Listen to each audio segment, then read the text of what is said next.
Bo efa se yebetimi enche obeye ekwan foforo bi a emfa krona mu se wo hwe Burkina Faso omo tracks ni articulator tracks yi bi wo ho a te se fa kroma de bia na accident se de nyame ya adom Japan for eba be support yen ama ye ekwan bebre bi wo ho a ebeboa yen ekwan no ye ba be biem enti Kumase yebete asemde papa na ekoni say dia na say in the next 3 years no Kumase yebenya asem papa yebete asem papa na eho update na enra finance minister yera doctor atoforsen e the update ebrain yebetwa ho mfoni kakra akere de wa sa project we ebesi aye enti Kumase de wom on se de bia ye kase kasa kese no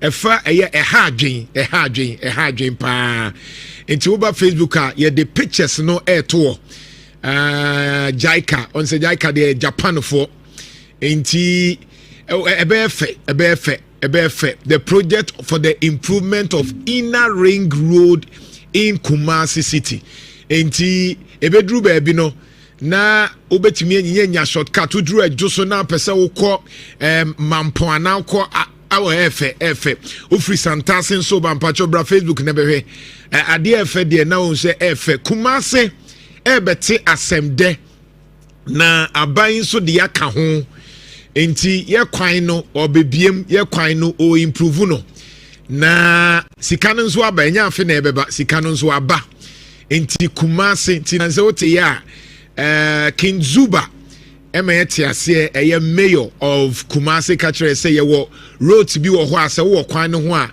yi unyoma free ho because enche na ye ba be ye kwan nti wo container bi wo sa stretch ne so a mpacho yi free ho we eye aban adwuma eye oman na adwuma ye ma container ye tro Kachere say eye temporal na aban dachi aban ehia na we free ho nti say there ahojo they say intercession eba kama from Santasi ebebie kwan ni mu oh say Kumase ati asem de oba Facebook a ye de bebre ato a say efe papa Japan for and supporting with this particular project nti the tie say Kumase greater Kumase ring road no on say o share 3D view na nti bedru baby obi ofri Santase eba ahojo no ye biem ama ekwan ni mu ada ho kama because to be na traffic no do so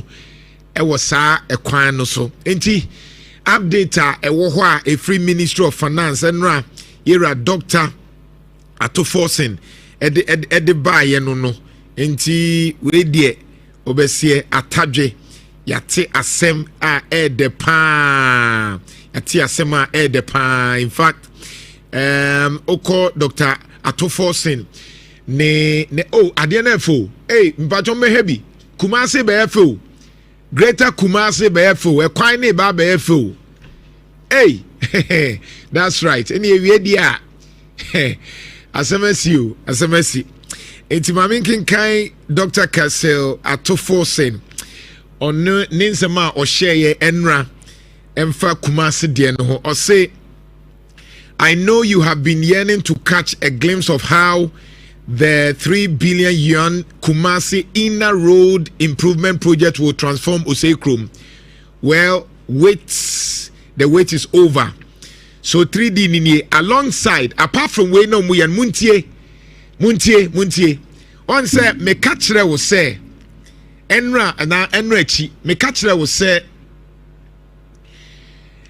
aban a wo twa mu no swami interchange na sika ni ho na no ye kan asem ne kire o se swami interchange no na sika eni ho e je se aban ebe catchere Kumase for se oye kwan eye swami interchange aman enso na oni sika nanso mu ma ye hu se oh ebi krase ye bewie afi na akọ phase 2 afi ni akọ be bi foforo ebusia bra Facebook nebe hwe Ashanti region ekwan no aban ne say ɔde yaka ho enti swami interchange na aban sika eni hɔ no NDC aban enye sika ma yɛn me say ka biem swami interchange na MPP aban na sika ni hɔ enso mu ka kyerɛ sɛ enche no mu bewie no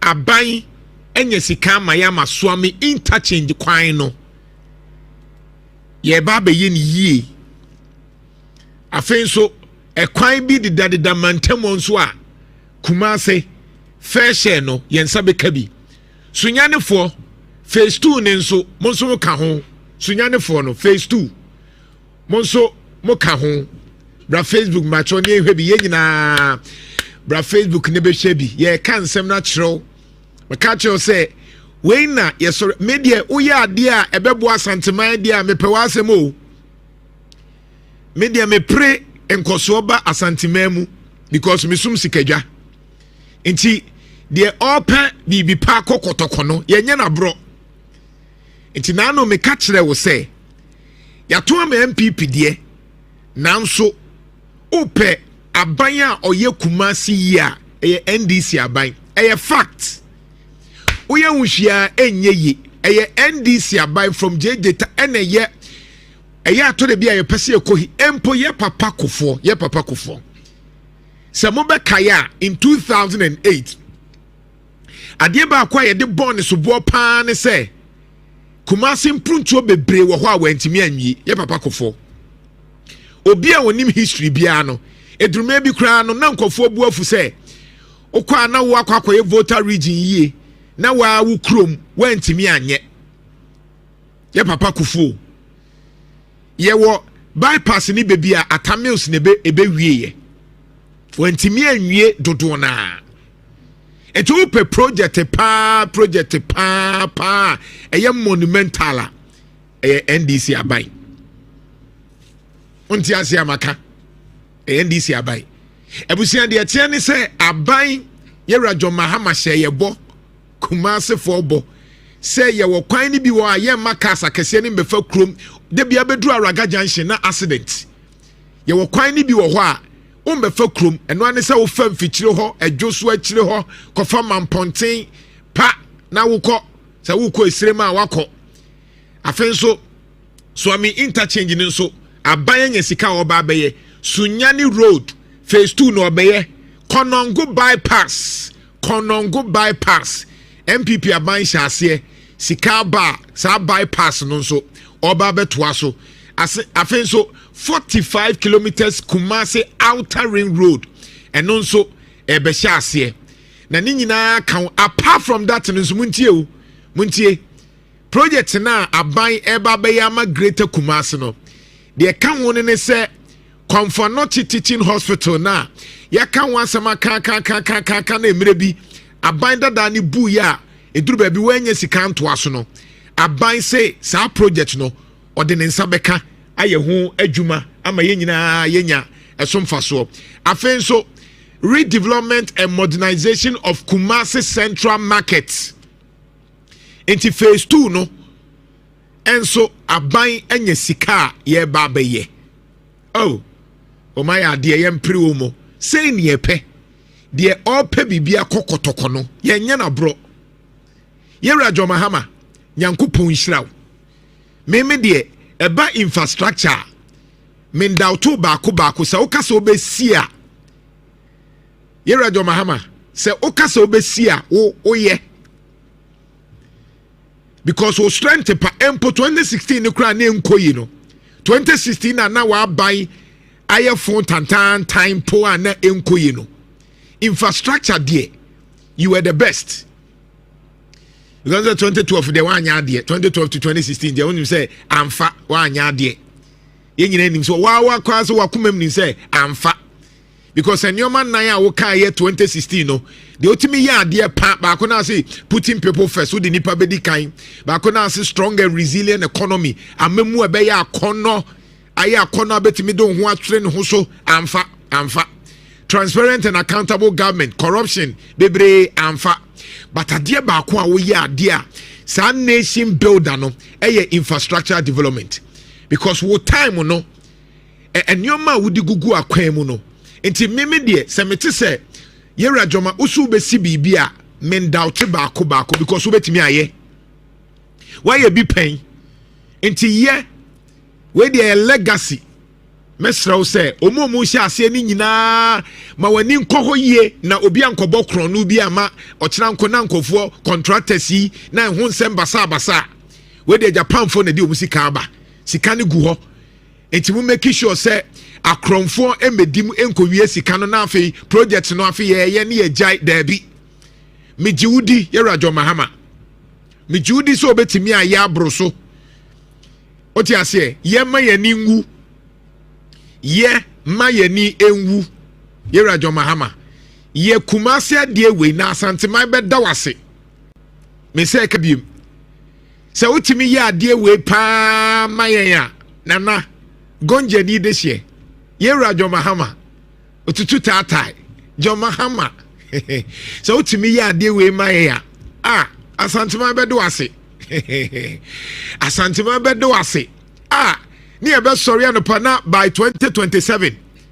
santase kwan ye biem kama ekwan da so kama ofa adwo so ekwan dem so ami interchange eni namu phase 2 ye wie phase 2 Crofron market ye wie se wey ya amayen aferi ye wie ede bebiem pa na ye nkrofo o metimi aka asantema bedo asododo obe free 33 akọ 40 ye no homa ye wo de ye project we ma keke ne ye ntwa be 40 maw why ye rajo mahama ye project we ya waka so be ye ma ye ne ye ntwa 40 maw ne emfa city be 3 bi nka ho maw ne so abe 10 city bi obetimi a pushia na watwa ye betimi kra ma be 15 city bi wa Ashanti region wo de ye ma ye keke wo de ase memfi obia mentie obia Asante fo ye ni so de wo ye wura ni so menhia ni so obia ni so se wo di mpuntuo na eba eni nti ye Asante fo wo be se de ope bibia kokotoko no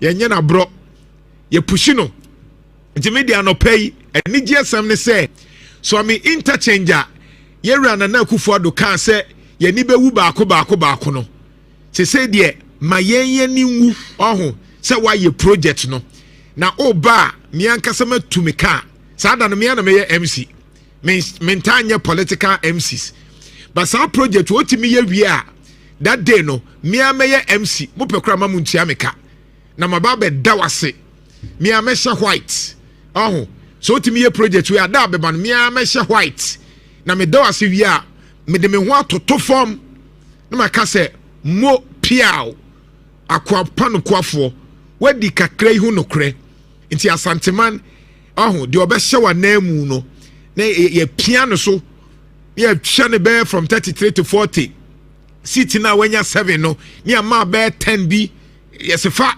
as your legacy simple eni gsm na make no aban adwumadie ni so be mani ho atono wa wutie mitie we MPP ni me say ba mom so we MPP ansa wuti say ya eya wo ya wakoma ya wo ya wantimi anye no bi ba be say ya wo ya na me kama na hyew we MPP ni a me kama na hyew minim say ahaw atwe wakoma ba me pese me kana atwe wakoma na wo hu say na mo wo sa akwanya na nka metimi aya ama na yeyie ba mo di asanteman di agro because you thought say asanteman die ye de any t-shirts asanteman die omuntuma ndc da sana na yemo onse wo te sa asem wakoma ya wo ya MPP ni onse obi a wonto ma no yera Jomahama yeso ono kra de onya asantini yera Jomahama ye nyina anim so ofiri gonja onya asantini on time tena ha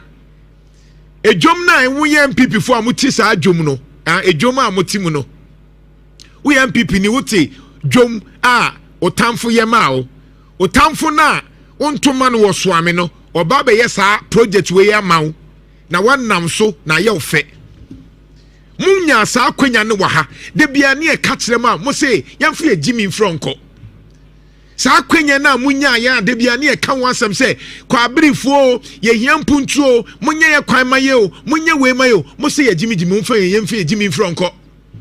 The G at time left and right. Me catch that will say e bedru baabi no na person na Jantuah ka bi ma menka. Me catch us ade na mo ye no me primpuntu aba santememu na mo manya me yie die ntia enti mo nka me ho MPP fo yi bi say buei. And now time for Baba project amaye. Na wo swame, na swame interchange. NDC for aye. Otu anu asa akoto aba ma MPP. There be obebi edru na enya ye wumi tumo. Hwe. Wo so ekwan ye biem santas wo kwan traffic no every because NDC abia abaye. O se me MPP ni still.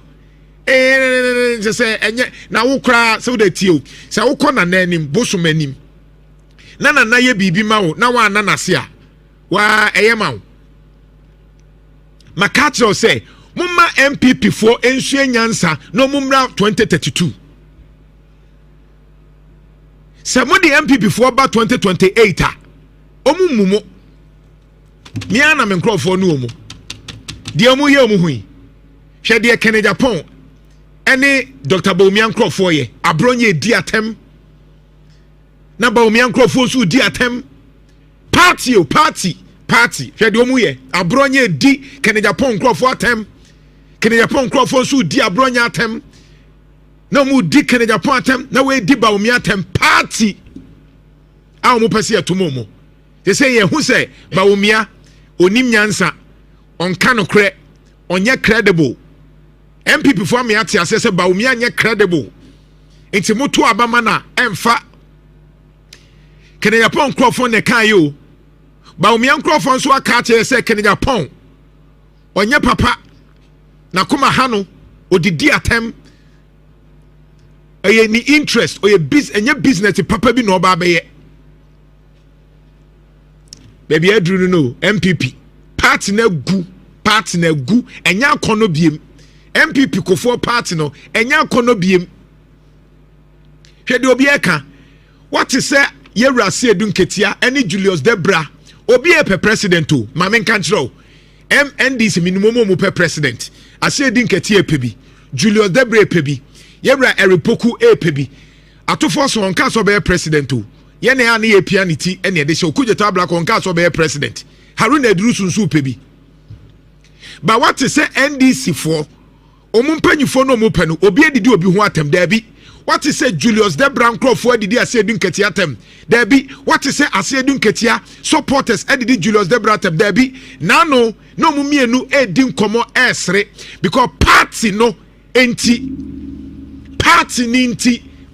obi ehun say for the interest of the party Julius Debra nya president ope ase edunketia nya president ope nanso omu say party nti obi enu amate so obi edidi obi ho atem etubon say ase edunketio Julius Debro Haruno ometo abana wie na asumdi aba metimi aka no enne akere wo say Bawumia wini a Kennedy Japan nkrofo nko campaign ma no metimi aka do say Kennedy Japan wini a Bawumia nkrofo nko campaign on campaign enti yemu bia betena ha ne e ka cho say anka yebenya na nka mo de Bawumia ne Kennedy Japan asin chen na makwa kofa another force omumiensa na aka no dia ope se ope dutuma ana Kennedy Japan kan say engineer Kwabena Japan ana Dr. Brian Champon ko chusu no eno kra pa ewom ne say MPP for pa per se omuye bibi muntie omuye bibi 2028 a say MPP for per se omuye bibi 2020 enya de o mawi no medical catchero memo bia na the MPP for nim me say patro boho enya de MPP for betimi awini 2028 emfa enya adwuma enya it's not possible. I'm telling you say enya possible obi obeda da MPP for me da ka just say ye be say about 2028 no boa onim politics men da me catch am what they ato me say ene ye da bay ene day 3rd of October 2025 tro ne record me say enya dia MPP for be wini 2020 omuntimi wini dia MPP for be ne say city kakra no omu beje kakra NDC for the so beti kakra but omu wini still and do obe take over from John Mahama no obeto aso MPP for beba te say 2032 but the mu here betimi aboa ne say mumpe obi owo animonyam ne huni enkekaye na ontimi muamo na party ne nya akono for 2028 na mo wimpo kakra mpo etimi apushi mo eti said John Mahama ye no na etimi apushi mo by 8 years no na NDC for ho nya akono na 2032 ye de maba min cancer ma woni beje but so unim say de ye no kra me ka kire wo mpe ba me ka kire because one say ye tena sia mo MPP for amuntie me MPP for mo tena sia me dada mo wo bra ne ye ka no kra ka kire mo say sa de ye ka kire mo nya sa na tie o ye ka kire mo me boa MPP for mo tena ase ne ye wo krom ha na Akufo do nkrofo ne ba no ma dada mo ye ka kire mo say enye no kra omu ba no ma yo ya break the 8 awie o menya 140 ye ka kire mo so mo boa enye no kra but man tie mo say ye mpem asem ye yaso wo fom o yaso wo fom me say MPP be wini a anka me ka cho MPP be wini 2028 wa we MPP ni memo bia another me say mu wini 2028 na se mo kofa Bawumia ana mo kofa Kene Japan ene de omu ye ikra de be west o de boto se mo ko chusu Bawumia ana Kene Japan she no kra wase me catch MPP for because me domo me se muntie se mo kofa Kene Japan me menta wo mu ba me betena ha me ka no kra na kyerɛw me say se mo kofa Kene Japan ana mo kofa Dr. Bawumia biemusa ba party no ma sa say no it's not because I hate them but I'm saying say Kene Japan Crawford ne Bawumia atete omu ho omu mienu ama party no kra ye west enti se wo kofa na unity emma mamenka nkyerɛw enkabom na mo pɛ no emma Kene Japan Bawumia Crawford Bawumia Kene Japan emma omu bɛyɛ se o enya hwe ba na ye hwe MPP fo asɛ Bawumia o ma na asɛ Bawumia o NDC fo ɔtwɛn mo ye ka kyerɛ wo sɛ na NDC for eteta asa omumfa Bawumia mra me ka kyerɛ wo Bawumia me penasem he's a friend Bawumia is a friend me penasem me I feel say the way our system na treating no enya fair enyoma bebre wo ho a ye treating ye but to say MPP atete enomu say wo mu ho ntimi ne maka kyerɛ me say man choose obi a ni huni kekaye bebre na me ma agen say Bawumia ne anim no Kene Japan ni because you see sometimes sentokwa mienu koso a etore bia wo gifro mu nyina ansem o se ne magye obi ankona de ma obi foforo sane ekonto so obi kontokwa na wo kan na wontie a no agye se ne wonyam ne tumi na from nsem na mo de ma obi foforo na nipa no bo se nipa na ye ni yie Chana Ghana for cheye Ghana for realizes that the MPP for ye nkoye no mo ye de mo gi tumi no sit no mo gi ye say de ama we etu be ko MPP stronghold no obekọ MPP stronghold no ni agye ne de ama NDC baby NDC we need da no no ma gi no mo de akwa we and na make cancel because na Friday me mo hu nyoma ekoso in Shiraya fan party na MPP party kakraka no ata panyinim party no emu ye ka nanse na mini JFK eji atum say party na say how many times ne catch us say party na tete but ne ka ye mo obi achem so ye ka na Akufo do asema kofo say ye nya ne amu ye nkuyan because what tete ya na papa ne de no aye e na papa no ye den mo am party na mo hu say na Akufo do agu party no mahu mo tena ho a ye ka chem say na Akufo do obegu party no mo amfi me afei na say e fe kire mo se mo ye debt restructuring yesi mo nyai mo se o memfa mo ye fe ensem hunu mfiri onko me boa mo ye debt restructuring ye ka kire mo ye den mo anya hwe Awurade Nyankopɔn na ye ra na Akufo do say security ebe ehwehwemu assessment na ahwe normal kekaka e normal bomu obambo hu nimdie mu na wonom de afutuo ma wonom ampani se so utumi declare dia won kire hu kra je se wo be declare na yentie mampani nsem ne kakra nsem kakra wo de tu dwa wo eye a meeting no ase na fi yemra. If you are not emotional, I don't know, you got me. Powerful, the connected, the security secretary 21 is very important. State that we right there has a mampani eneno yebetumi abobi ede amawo enra okasai pa na utie akuakuo no so wo so ekire wo madwene a chese wo mo hwe animu se anya hwe no galamsey no de eni se ye hwehwo so kra na etumi ede wo haw kese kra de breye na emu nsensem ni nyina no yentie mampani ensem ne kakra yentie ensem wo de tu dwa no sanse well okay yentie kakra. It comes with a cost, because if you send troops and station them permanently to guard the forest reserves, we must feed them, we must provide them with fuel, we must give them vehicles and all the logistics they need to be able to do that. And so that links up with Franklin's question about budget. We need a substantially bigger budget than we have currently to be able to win this war. Happily, budget hearings have started. The budget for next year is going to be presented to Parliament. And my expectation is that the Minister of Finance will give a much bigger allocation to this fight against galamsey. Ti mampani no wose galamsey no kono ehia sika pa ehia sika dosupu ai yebetumi ade akona atumi aboa sense wo hwani mu se fotosamfo begina simpie so no wode no ma atudwa wobetumi etwa sika kese ne ade ato ho ade akọ galamsey no na asrafo nso a worum yede won aka ho ne abambofo ahodo eka prosifo ne wo mo ekeka ho ne nyina eboa so wo mo beko galamsey no worum so ato won nako se omuhu galamsey fo no se wo ye tuate dom na wonom echi wo mo mbe yo mo saa se tuate dom a wonom mpe o man ni yedi peso se o man no mambofo na yentie asrafo no won no kakra.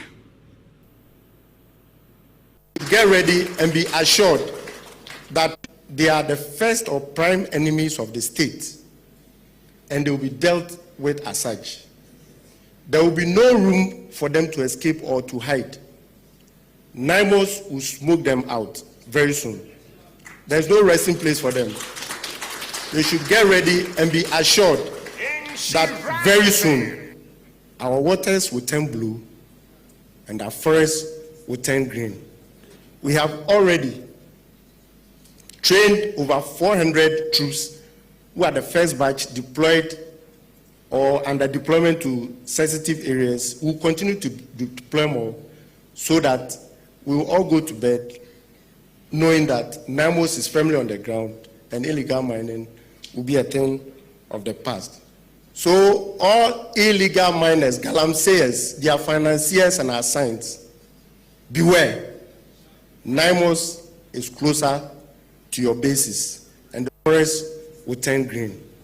We have already trained over 400 troops who are the first batch deployed or under deployment to sensitive areas. We will continue to deploy more so that we will all go to bed knowing that NIMOS is firmly on the ground and illegal mining will be a thing of the past.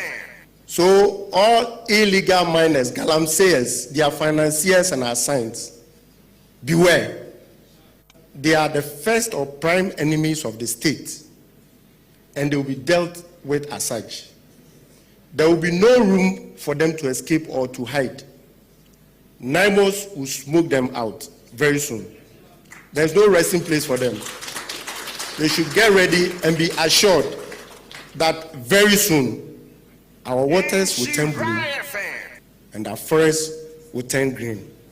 We have already trained over 400 troops who are the first batch deployed or under deployment to sensitive areas. We will continue to deploy more so that we will all go to bed knowing that NIMOS is firmly on the ground and illegal mining will be a thing of the past.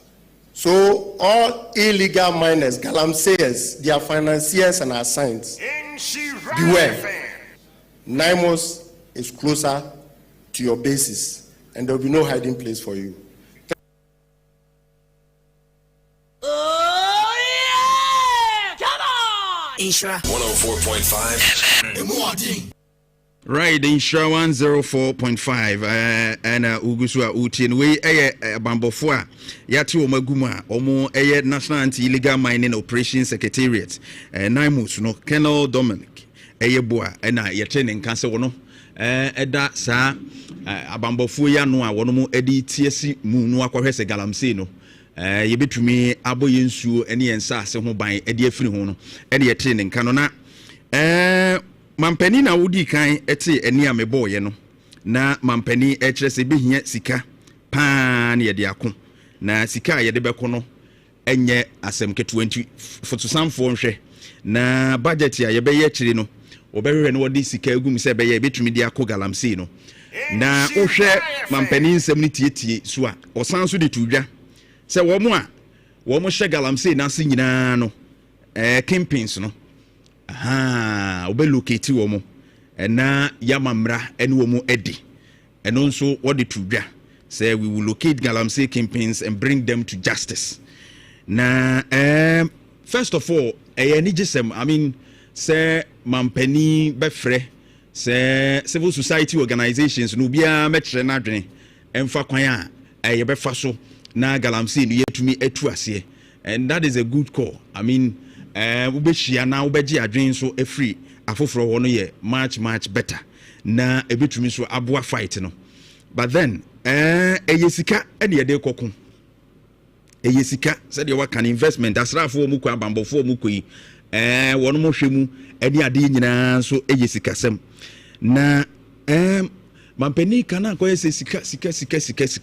I believe that ye de sika no ehwem ede aginipa nkwa galamsey no ye de sika ehwem akokon aginipa nkwa ewum se sika de, but enisi ye much concern about sika no, but the lives of the people, because nipa enya yare, and that sika no cannot be exchanged for the lives of the people omu elusu omu lives na no kolebu nko na say over 5,000 people yeri wono mo chese yare ahodo bebre na ni nyina root no galamsey nsuo galamsey aduane ya ena no kra de chese wo mo kanana kontomre eni ade nyina no abiba bam eni embode no ne ade nyina efro because of galamsey enkwada wono mo kra ya wo mu you see a lot of them benya cognitive impairment. Just say when I'm so adwene no nheda nko yi so hu enti youth no a ene imabunu ye eba yi a wono mo be ye o man ne daache no be kakra no na say adwene no wonam pa na nso no man nheda nko yi enti na no na metewa na mbisa me ho say eya na yesi mabuna ne yi o ma ba yi ase wo mo ani so aye hyi bi wo mo ye no ma bi aya na ye wonwa pa na betewa na be ye say we die yan hwehwe mu yi sanse it's not all about generation biya ne de ne hwehwemu ye no ma ede ba ye maimu se be yentetiye mu ni ade mu no emabu no ewo ho sesei no nkanka no ma bi sesa. Is it relating to cognitive issues ni no ma no ma bi na ama no ma sesa wo musuban na wo ne ye ho ana yensu aye no ye ni ane ye di ene utuo mo research no ma ede ba no enya asem ketwa mampani ewum se ka wo mu de, but monwen taso now investment amobe bia me de atu ase ne mfantu ase because of the youth, the generation edi akire no yemfan protect na itumi moa no man no yentumi enyina sanse omu nyina sabe ewu a sika no faso woni so the investment no de reneye na wo mu aye campaigns ya wo kan wo asem si ebe locate wo mo. These people are big men, these people have money. It is cano de yechi omo ebenya free ho, and you said that we will locate them. Now fe ya bring them to justice. Yechi omo nso a ya momo fan ye mu eden asotwe ye mu eden ye dia recover say sika ni nyina, because these people should not be fined less than millions of cedis. Ese omo fines no ko millions. near the Tekana Yaboom. They are the cause of this particular car Yabobo. But Namos Mwashebo, Asrafona Mudi and Munia, the Yahubi pain. Bosh any de say ya, ye beka, ye qua, ye betumu, say ya, ye betumu, say ya. If we are say, ne binum crab boy rastus move remo, Asrafona abu, papa cameras, or move protect the site. And so, ye me any mere. Now, a corner this time, dear, you see a becondia. We must fight with all we have. Now, you to me to us here once and for all. Now, it to me a boy, 104.5. You do not say to the fact checker. Are you ready? You did it to me, Kwana? 30 seconds, right? And you know, yami animre. Na a bra, you see a bequeen dear. Young Fadi, you wouldn't know from fighting him. Asraf only teach you. And commander, I cannot bua. What can you niaje? What's your confidence? How they Casano? You niaje home. We are happy, but you will be paying. We had a commander, another prince who obeyed. I said, you okay? Then you pray, you quiet, no almost say, Koreas, you know. I watch you. It will be a month for senior. Watch your boys, you know better. Yajimudi Muko Remunidi, Munko Yajma, but you will be painting GDS water Kakramamo. Momo modern, yet me abo mabaso. Na yehu se Ghana. Yensu ye wa hoden ewe ye bambo mu nsemu. E fa srafo ene eya bambofo ahodo amwaka. Na mos di mu ye adwuma no. Momo modern na muntu ho esa emaye. Sanse galamse na no odin. Yensu so biem. Na campaigns no yenim so most of them and sponsor campaign political parties in dia. Mampeni finance from you have nothing to lose. We also class unko biem. Edino o last term o legacy year but modern nef mamra ni wo mo ne yemfanto nya bakosem se mampani bi baya oni timi gina ma galamse ya obi e kan wose yefiri tete obi e kan wose galamse baya nyenne but wo beginem na wo brei aye legacy amase o mampani bi obaya otimi bua ye nhyehyeye e ma galamse etu twa e wo mamu. And I believe that eno nso e de adekese beto ama wodin abribia. Eugene say to the fact checker. Eugene, good morning. What the name? Francis Remani Mami. Ebusia, maybe you see an afi. Yakuyenim, maybe.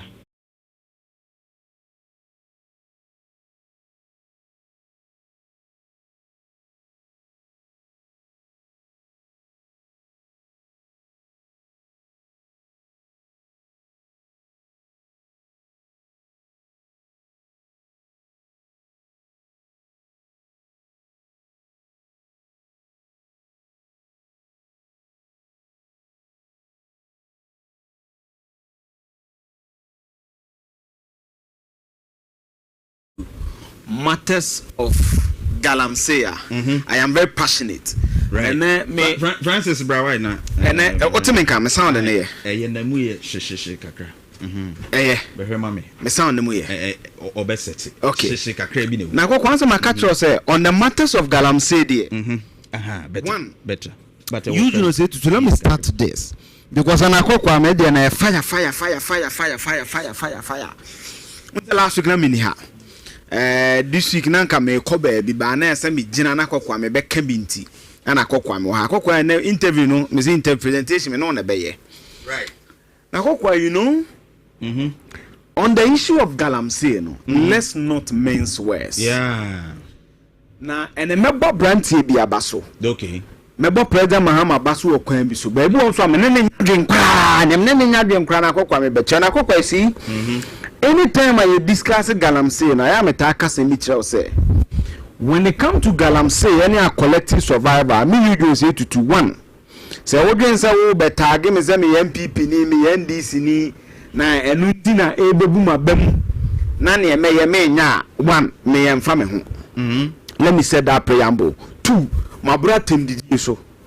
What I say? Me do say to you come from me who be no emfa me ho. Now let me start this. No. President Mahama share CSOs. Now go share CSOs now by Galamsey to find solution to any my AD them. Now go see it is probably clear. Say the effect of Galamsey on the ensase yensuo yenipedua so no. Are clear? Yeah. So when you are discussing Galamsey, don't try to emotionally blackmail anybody. Right. Open your mechanic a coup for the brass of Galams. Tell now, he who comes to equity must come with something. So let me set that prayer. But I applaud the president for that bold decision. I go to the Americans and shit. One friend I didn't be see. But fresh Jesus. Now, when say now, or fresh and command a question, they say, oh, or fresh yes or no musica. MPP was not fresh or no musicana. I got us here. Your friend media for the may discuss your baby is Kawako friend and Oma Bibiana. That is the first point. Right. So I applaud the president for Nakokwa. President, I mean, cross section of the presentation, yeah. The ministers, the military, CSO, yeah. So this is basically a picture I'm show you. Right. But I want to single this man out for praise. If any engineer can she be a multimedia product. Okay. And I go to the catch us a journalist. My fidelity first and foremost is to the truth. My admiration for President Mahama is public knowledge. But I'm coming to do an analysis based on the fact and the truth, not your emotions. So if you're emotional about your political party, I don't care about you. I don't care about how you tag me. I care about the data. Now, Obi Kasa, Obi sorry, President, I any presentation, Attorney General Kasa, the usual. Uncle Ketesi, the Baufiana, we coming to be kept, we are not so many media source on the one. Yeah. I know, sorry, I know, say, Papa. What can Sakuntama and wound to me next week here, but channel, and we I'm the wound to me next week here, but channel. Right? Yeah. And any Attorney General to arrange my wound to me a contaminant and 5 others illegal or illegal mining next week. You cannot say, case away July 15, 2025. Yeah. Now, NDC for no as a beast. Everyone do that. They don't listen.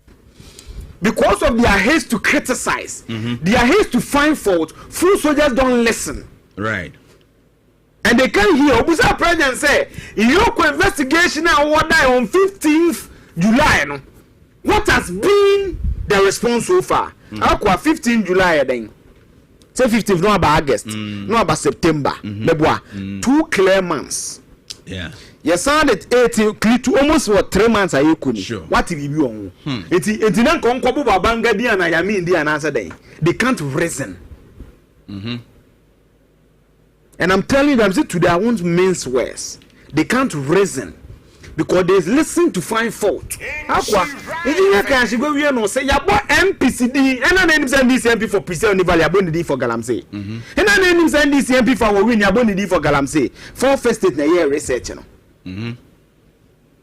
And I go one thing I loved, and I've always said this. I'm glad that somebody I would take climate science. I say finally spoke to it. Or see, President Mahama presentation. I'm saying stability has improved. What is stability? Stability basically means the cloudiness of the water. In Sufino, in Sona Yamoka has a million. And if any stability, and here we will see the room. But I go say when the Ghana Water Company takes water. They only treat stability. They don't treat water quality. What is water quality? Sir, arsenic, mercury, cadmium, heavy metals. Now, we gold, nugu, nimna akokwa. No na Ghana water koche dema ya no mono. Water quality na better. The kinds of heavy metals a room. So if you tell me that stability has improved, where? I was saying, I just say you so crude as a woman. Commonsensically, say that it tells you it is safe for drinking. Literally, dear. Yes, but with my background in climate science, that's why I've always said this, that it is not. It doesn't make sense. It doesn't make sense. But Sabi will be on not here crashing. And I'm not to say, Sabi won't name the Bia Fan, the crashing Swati, yes, the pipe be on. Sandy Pano, I need here. I was going to make a choice. What a man's road to be. So who will be any at and Chelsea is good for your health. Stability is how murky or cloudy the water looks. So stability will always improve the cloud. I mean, so now crojing, but in so now crojing, you feel heavy metals and you fire me. A wood run a cadmium, my arsenic, a mercury. Sure. When you take it over time, how? And on our wow, banana and saying, and I'll pay your baby. And I'll pay your baby. Only maybe a bunch of the free bar. That is why I've told you, say, about Galamsey, I don't care about your political party. I don't care how you characterize me. I don't care about you. Yeah. I don't care about you. So let's address Galamsey holistically. I mean, say one, my president mama so open himself. My one friend. Yeah. Two, the presentation on the Attorney General and Thomas. You take no single excuses. How 9 months? Also 9 months is too early. Do you know what you consumed in the last 9 months? Do you know? When you go to Ghana Water Commissioner, right? In fact, before I give you that, President Mahama said he only declared state of emergency. Listen, so that you don't have misquoted. Yeah. Mahama says you declare state of emergency on Galamsey if the Security Council advises. Who makes up the Security Council? That's why I talk about a comedy of errors. As ye diagro. Look at the composition of the National Security Council. The president himself, the vice president, the ministers holding portfolio of foreign affairs, defense, interior, finance, and other ministers that the president may determine. The chief of staff, the chief of defense staff, 2 other members of the Ghana Armed Forces, the inspector general of police, the commissioner of police responsible for criminal investigation, CID, the director general police service, the director general prison service, the director general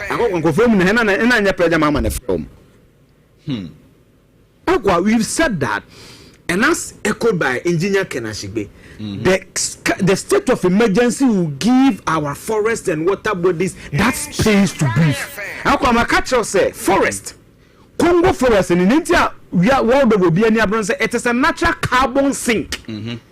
Carbon dioxide, yeah, the babon tail. And our forest, I kind of say, quiet, edge. It is a natural carbon sink. Sure. It is a real cry, yes, but it's because of carbon dioxide. Right. It's in a giant, it's a quakumanu. Obaje lines is a ube to go. That will share for man. Young question you know, also, do you have a training storage facility? Yes, I especially we say, oh, Kwawache, oh, yeah, what you may, what you may. Maybe a district, I come where you may, the washer was a training room. No, how is this difficult? So why are you making it seem as if the state of emergency is in Kukubi? That is it. Pause everything that is happening. Those who give you license, to let them present their license, let them go to their site, let us inspect what they've done with their license. That is all. Because I can say, with my work in the man's to be arrested for 2-3 years, and I can tell you, say, more license, I mine now, sense at sending you soon as in Galamsey. So let everybody present their licenses. Let's zone all these areas. How difficult is this to do as a state of? So I disagree with the president. He doesn't need the advice of his national security council. He doesn't need it. The evidence is palpable before our eyes. Last Saturday, Mama, I meet the fee. Professor Poku said something of Free Canada. Yeah, I will join you. Just go and watch it. About 8 days ago. Why are we doing this to our country? Why must few people's selfish interest, devilish interest, risk all of us? No, you can't. Was say, my old Mahama scene will be. You better be joking. Aqua, yeah. Sure. When you go to the, and you see, I wish I may a modeling.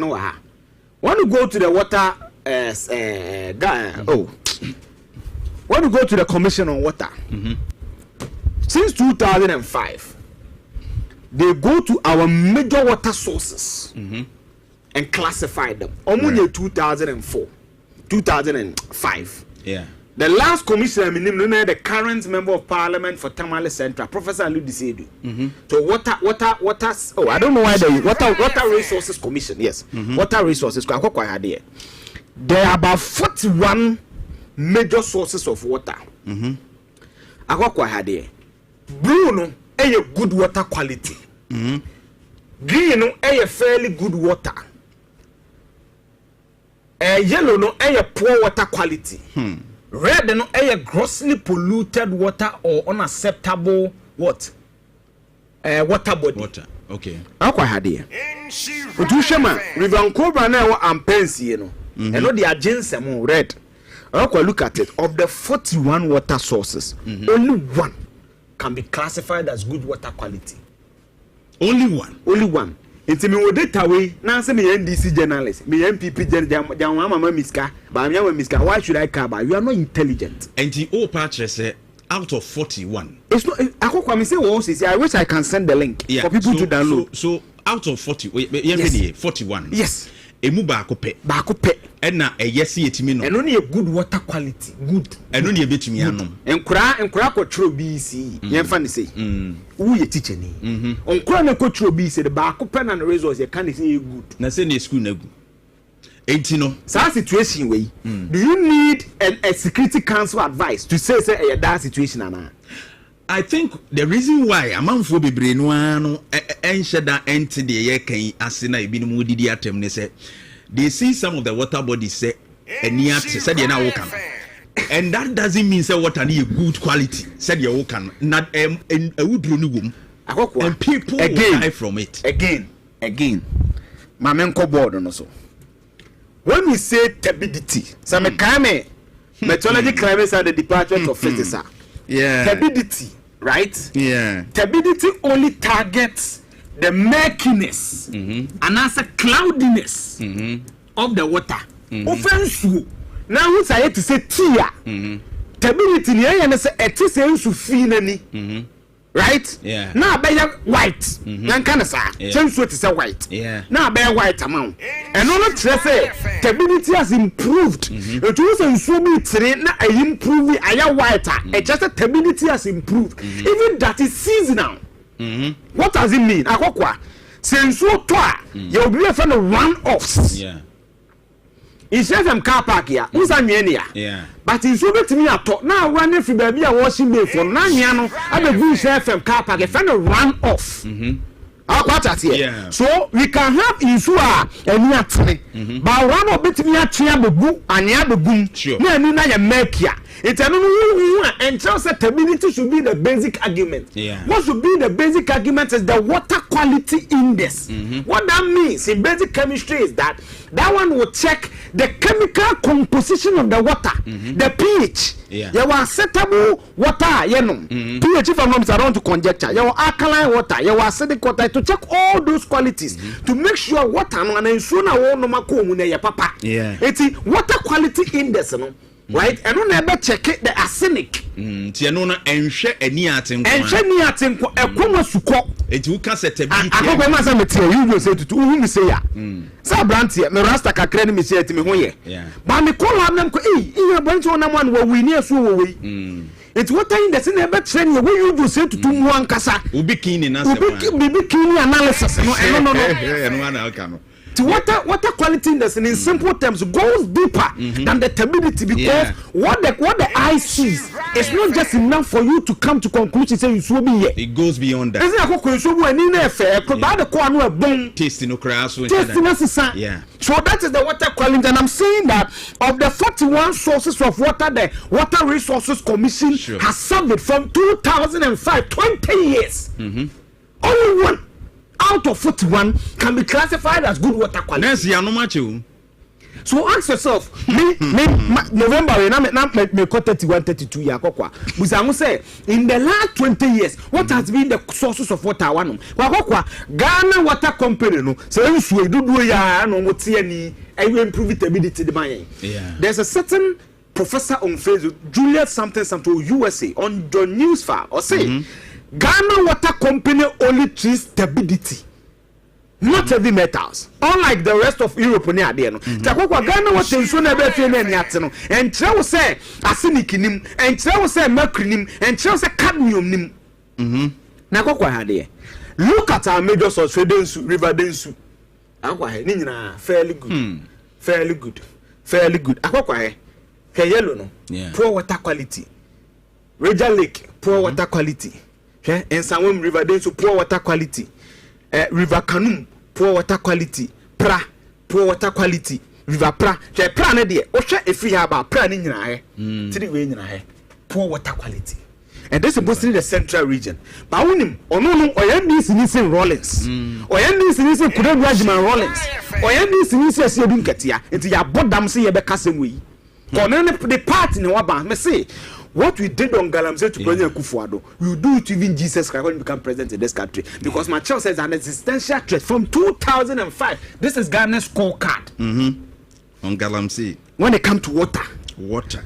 na kokwa ni insu we na ni hu ni say in climate science Professor Kwasi Pro ko supervisor me catch us say okusu wo say water seeps beneath the earth ni e chance kokwa say insu gu form anim say ya e kwasa ase na say it goes to the water bed it will fie oni so menum Ghana water metuo bura akokwa me say den water seeps the seeps akwa na betima me twi no water edosu ko form sasa seeps edosu ko form Sadi ya no mde dia cabbage na ebetwetwa gu mu so amwadi. Na se no nom kwa asase na se. Ade we e na dia cabbage no. Lettuce we. Red fish we. Salmon we. Obenkunu we. It's different day. Call people names. Now I want to come back to this gentleman. Me say, may posterity remind him fairly. He, the likes of Erasmus Adonko, may posterity remind him fairly. Now what they be am say me say. When I'm doing my advocacy, the reason why I don't care about your name, college, when you read about the 5 theories of media, there's something they call FLAK, F-L-A-K. That's what they do. Yeah. That CS is a fair common muska or I prefer to free bro muska. So when you are somebody who is down spirited, who a little bit of inferiority complex, eh, nene go come mas mo be di matam ya beka, mo be di atam ya samba can next week. Nyame nkwama ya nkwanya wa next week mesa be ye galamsey you can go and bend the sea I don't care about you. That will be my first submission on galamsey. Yeah. Right, you know say to the fact checker we should join your Facebook Insura 104.5 I feel you sound so live on Insura TV on your decoder no one search it. Ubenya ye no wait me ahwe YouTube nso Insura TV ubenya ye nso YouTube na afi bibia etumi aye fine yegusu aye hwe now the second presentation and me can say na dey me import you me intellectual analysis na ma e fire nko akokwa hwe suba bi koso right krom ha we minim say efa wo ho esi jai okay I'm going to use myself as an example I won't go far I won't go and conjecture use anybody you be akokwa kono Jantuah Barima me starting chef in November ebe right me dey be am kind of say me analysis me mpe conjecture in windows we say there be akokwa hade ye analysis no 10th November 10th November na menya 5 years about 2020 ben nam love fema brabo so time akokwa tie some make you know this is me November will be 32 okwa me ben na ma na Jantuah wo ma ye pon mama me 200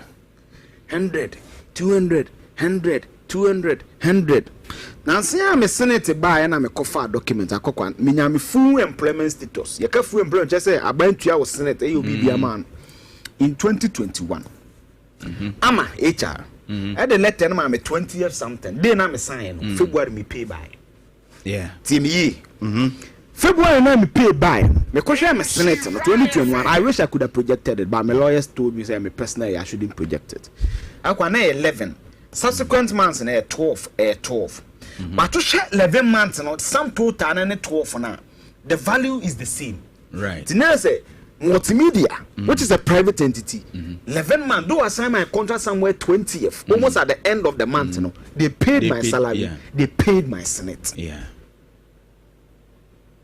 akokwa wo de emfa ne say sign the contract na 20th gram nim say bro 20th for there na na etie no betima correct me on correct me 20th to February, just about 10 days.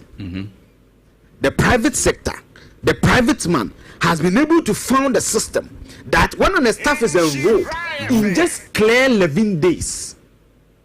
With me to your car, it to any social security, it to any provident fund there. Akokwa, let nobody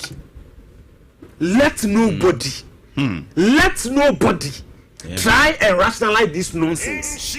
Sani ya go state institutions no. Sani ya go state institutions no. Akokwa, look at our police. Omo ba omo ye bibia nya akoka oh let the law work. Ni defend it. MPP ko kakrom ni biye o muso start kem. Mamima the easy. The same thing.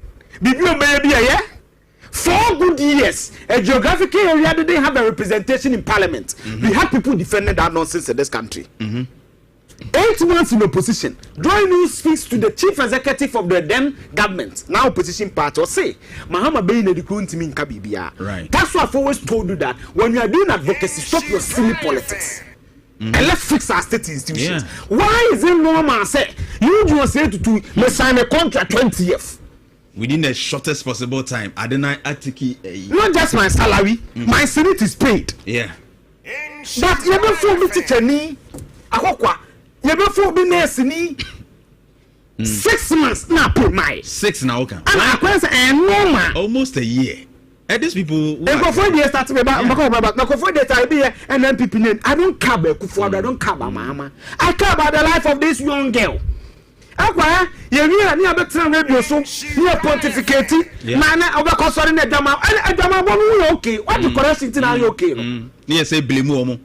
And a girl see no mo you say no boys. No man for 20 in Tibet and na vieta. Why okay thing akasa no? Then we pontificate about morality. But meanwhile, we are putting our young women through this. And to man no need di. It's na man if there is more customers no. Yeah. Because of them so that Bobo am using continue ko. Yeah.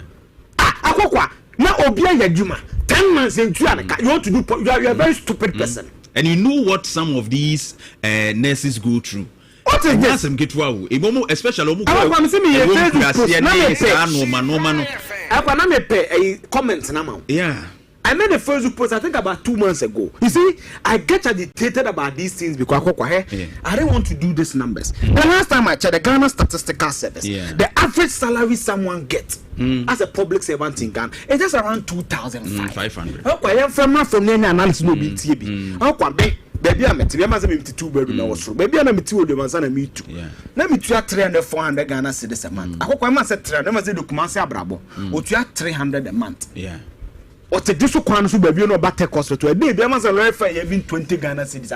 A month in here say 600 Ghana cedis. Yeah. When go to know me we cut out 600 Ghana cedis. I don't have free. Oba ne pa de mai. We a bema o ge bejewu. No kwa winidi. Wa ho kwa na bema sore we be baby di afa. Ntu be fa ge. Ge ne bejewu. We me I'm a breadwinner. Yeah. At our ages and the way African system is, we in school, I'm a man of papa. You are. And I go even post. We won't call it be our track or like the Kukurantumi region, baby. But no be name crap is what's another. What is wrong with us? Yeah. And I go 600 though. Can a transportation. Man to be a travel, man to 900 Ghana cedis. For electricity, no water bill come home. I say, would it time I go to pad, ube uti, or barbeto roll ya you kakra. And you see, we normalize these things and rationalize on the auto politics. What is wrong with us? Say, you have a normal say public sector now. Obey you my 3 months. You diauka. Ebi kura bro. Neko. Me do want me tell that. See, the sad reality is that I've always said this that we the youth of this country. My teachers, all their lives, they will not get anything like Article 71. Right. Which doctor in this country who became a politician, or which politician in this country didn't pass through the hands of a teacher? Before the day you are sworn as member of parliament, less than 3 months, you are given a loan facility to buy a car. Now you ask yourself why. Pardon me. Right. We able to have a system where we buy a loan facility. GB my Council of State. But when you then because of stupid politics, because of myopic thinking, because of inferiority complex, you defend such nonsense.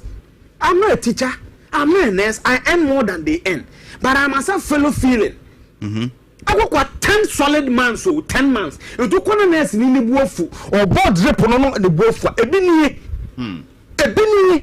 Let's not do that. I was happy I'm a TA. Ampem, the MP for Swijaman, or said by the Sumer Restaurant, they should go beyond that. Her public accounts committee. We can't say, Obi a woo, the reckon of quay be only 1 year, then 26 months, then you pay. That's as a 4 pay 10 months.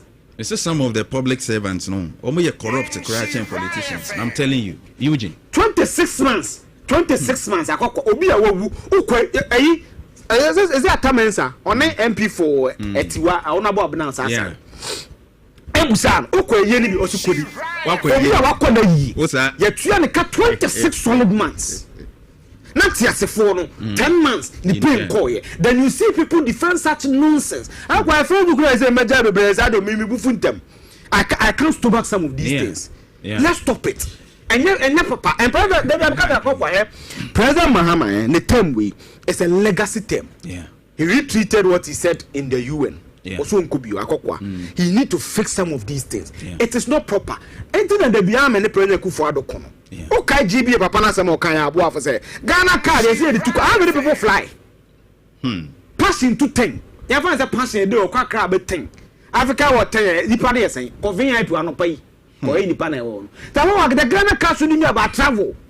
Let's do proper ministers who want the data from SHS. Why should we need my data again? Why should I come and validation maybe validating the name say what is that? Ghana card economy biometric, Ghana nkwana senate biometric, Ghana card biometric, driver's license biometric. Let's harmonize all these systems and get people their due. Akwa yeah ketua me pay bad abey me am go for na ben third me dey ba and fourth the me dey ba Saturday na me dey ba Monday right akwa sa nyaka mutumu nkotofuo asa akwa nyaka ebesa sika no de yeah say ketua kura eba no eba on time kura ya bra bo mutisen na obi akọ 10 months better pad a man who cried here. Oh, too much. I said, oh, you tell me emotions. I said, do Ghana needs to another make catch obi. Nancy and he discuss tax waivers. Oh, you are the business by I need who play kuku. I can't eat kuku at here. Kuku near Kwaprovia man. But Ghana, your colleague Justice Baby joining will be a company mountain and Adriana Basso move to on file taxes. But Bruno, ya bamani as a dem person Ghana ni ho chen same card registration line Ghana. I don't know why you always want to see our countrymen and women suffer. Say be you, say be no I just can't comprehend it. Anya papa, let nobody rationalize it. Akokwa, yentu omoka. See ehwe ni ntimi nya necessary school na kan yenwu no. Too much. As I say nursing course no call it 3 years. I say as a degree now I know. Or 4 years so but 3 years could not 1 year demonstration. I demonstration. Ade, it's actually engineer. School near carry someone your cause young guru. Mugusu akre baby. Young guru. It's too much. Mugusu baby. Aqua on the lighter side of life. Okay. You bet me 5 minutes arena. Yes. Okay. Inflation okay, my main MPP there. MPP there no na ye infamy. Okay. So this will be my final presentation today. Akwa week na papa we unity. The phone honorable chairman table Jakom. Okay. Say people national chairmanship. Now go my one of the things my Dr. Jantuah Barima Kofi taught me is to do SWOT analysis of people. So I may be true, it may not be true. Okay. It may be it's a subjective analysis. Right. It's not an empirical quantitative analysis. Sure. That way quantitative analysis. Quantitative just say you must a senior or a doctor. What I say. Yeah. And I'm a busan on how surgical processes are. It's more quantitative than some people say journalists what surgical processes are. And I work a quantitative. Answer 1+1. Yeah. Uko UK A2. Yeah. Over US A2. Uko Sweden A2. Uko Finland A2. Uko Krabakota A2. But subjective just say ka say e dey ne ben ede. Uko yuka e be a beggar. Uko Italy e be a pizza. Uba Ghana e be a benkwan. Ene katin kwan ene ya mutu. What you say? It is subjective. Obia ni nitis. Da kwa he onu yi niti no. Metie ni interviews ni bi. Man no enyansafo. Unsa maboni din da say me menya anko no dwombo adumu ne ade no. Da kwa he onu abeye the next person. Papa we nso anu a onu an station posting no. E fa na ntwibu Bernard ntwibu esi akochema untumi. Yeah. Onu so yi niti. Ene ye wo papa we nso e fa na nakomia. Pay me sources. Yakwa say flyer for no. Na nakomia. Flyer for no. But me sources so ka dem say onu so atene ba bi say no kore. Okay. Okay. Ana kokwa yenya the former general secretary of the party, I think no organizer kra. Jomboadu. Onu dey I was expecting said. E dey kokwa me phone ni ebika. Okay. Honorable Samuel Boatian Sabi. Yeah. And a former Rose Minister, former MP for Tiwa West. Okay. Honorable Kwaku Amakwata. kwesiam akwata enso ga unity akokwa what are their SWOT analysis? That's why I said it's a my subjective analysis. Ekwa better bench we say me frame na fufuo bi ene ade ye bon koma anu a come the way that type in nyina. Strength grassroots mobilizer ampa untumi ko ba bi our fans. Akokwa your population no enti na wo train share from here analysis bebre na structure agility so mo ntiase no e form of no mo pemole no enti na Kennedy wo form no obi aso onyo mo kagum e sa ade no untumi wo sa ade ni bi or connect well with the base of the party, right? Or sa ade no again akokwa 2016-2020 about 1.6-1.7 million votes in Ashanti region. 2024 the agiguye okwo san wo sika ma catch us say when you are going into an election, in my view, as an analyst and following politics through 2000, we hear resources, we hear a strategy, and I hear a message. Tanya Matriwe, me want to be your workers here, I money. And I was with me winning elections the world over. That the theories are there. Okay, the weakness, so SWOT analysis basically means is that strength, weakness, opportunities, and threats. How can you turn your weaknesses into strength? How can you turn your threats into opportunities? Basically, how can the weakness say, oh, you're controversial? Oh, ne kasa ni bi wa etete party nim. Sa no muhu or limited appeal across the Ashanti. How did I come to that? Akwa kaya. Omoko to general secretary about between Justin Kodua Frimpong and John Boadu no. Or for me, regional forum bi for John Boadu, all the 15 regional chairmen except the then central regional chairman, I cut them because we're free. Still, John Boadu won. So it seems as if the Ashanti region or what that base, you know. I say lacks the national statesman aura needed to unify elite, middle class voters, and diaspora. I say want to mean this image, you know, but media Kenyan Safua boom. In simple terms, right. So that's a weakness. Can he turn it into a strength? Time will tell. Our opportunity is and the popularity in MPP Bateman leveraging one. He's relatively young. Would be just already 50 years, right? He's relatively young. Yes. How can the threat and then say risk of alienating floating voters, middle class? How can Mimi say? And then yes, so for one and crofone. We want to me chairmanship appeal to them to vote and would they endear to listen to him and one of the thread.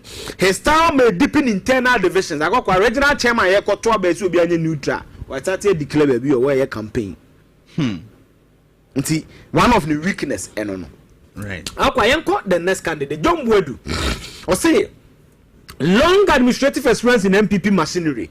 I got from polling station. Me pay me check. That's why I see you call that polling station executive, or be a national organizer, or be a general secretary. Any there's a that experience. Right. Again, a good organizer knows the party's internal structure, seen as calm and pragmatic. I didn't know what stadium and I'm such an every from say no tantrums and a year to go so now warrior no require calms. I'm not here. Okay, weakness is a 2022 defeat in MPP Sapphire. Omu believe say ono na course one of the people am course akwa kaya takwan so ayem so the issues e buy Asante Achim South, Asante Achim Central, Denchra, those areas. Move you say how the album and co were managed. Why they blame the general secretary, not the regional, the national chairman? Per the MPP's constitution, the general secretary is the CEO of the party.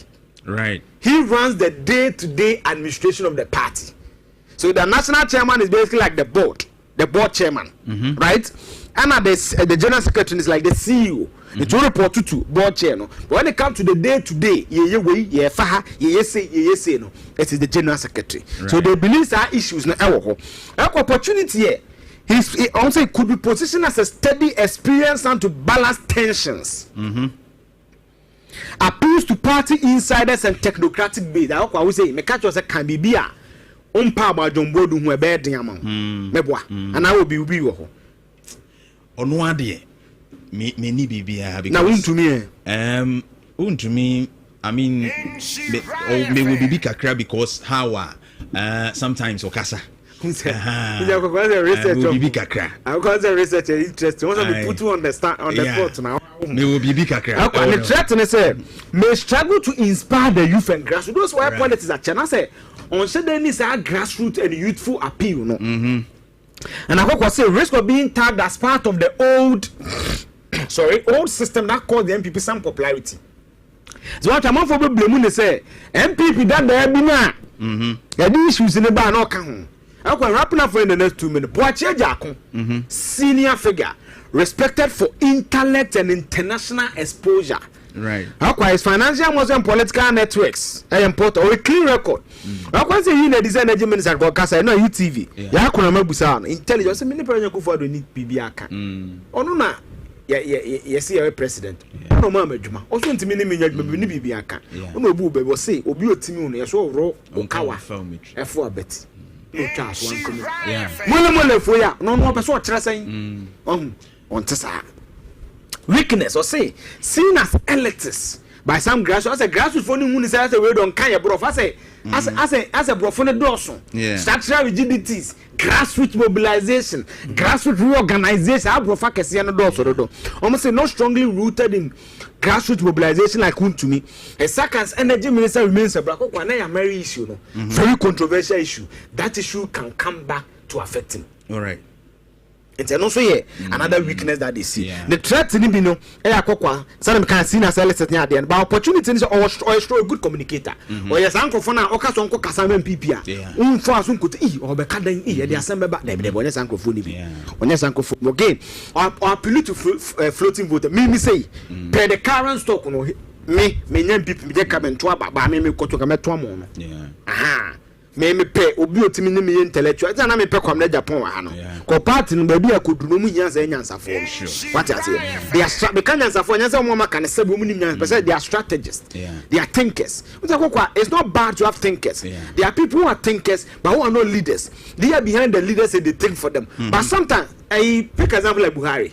Many US Nigerian presidents have been godfather no. Right. But don't be no godfather in the some person media DNA. There's nothing wrong with it. Aqua, the last one because of time anakomia, highly respected. This fourth communication. Right. Strategy. Also your calm and side nibia. Muna anakomia mu Fred worry. They seem to have the same temperament. Cool, calm and but the weakness akwa grassroots for no. What's the idea? Also on all the grassroots want to meet takes it. Sure. It tells you that in any election, no candidate will appeal to all demographics. And that is why SWOT analysis is important. So if you know the candidate doesn't appeal to a certain demographic based on your SWOT, what you do is that you put in strategies, you put in resources, you put in plans to be able to convert those weaknesses into strength. Honestly, again, frontline politics, that's what free match. That's what the member of parliament almost 12 years in Hong Kong. Activists, I say, a CEO, one minister,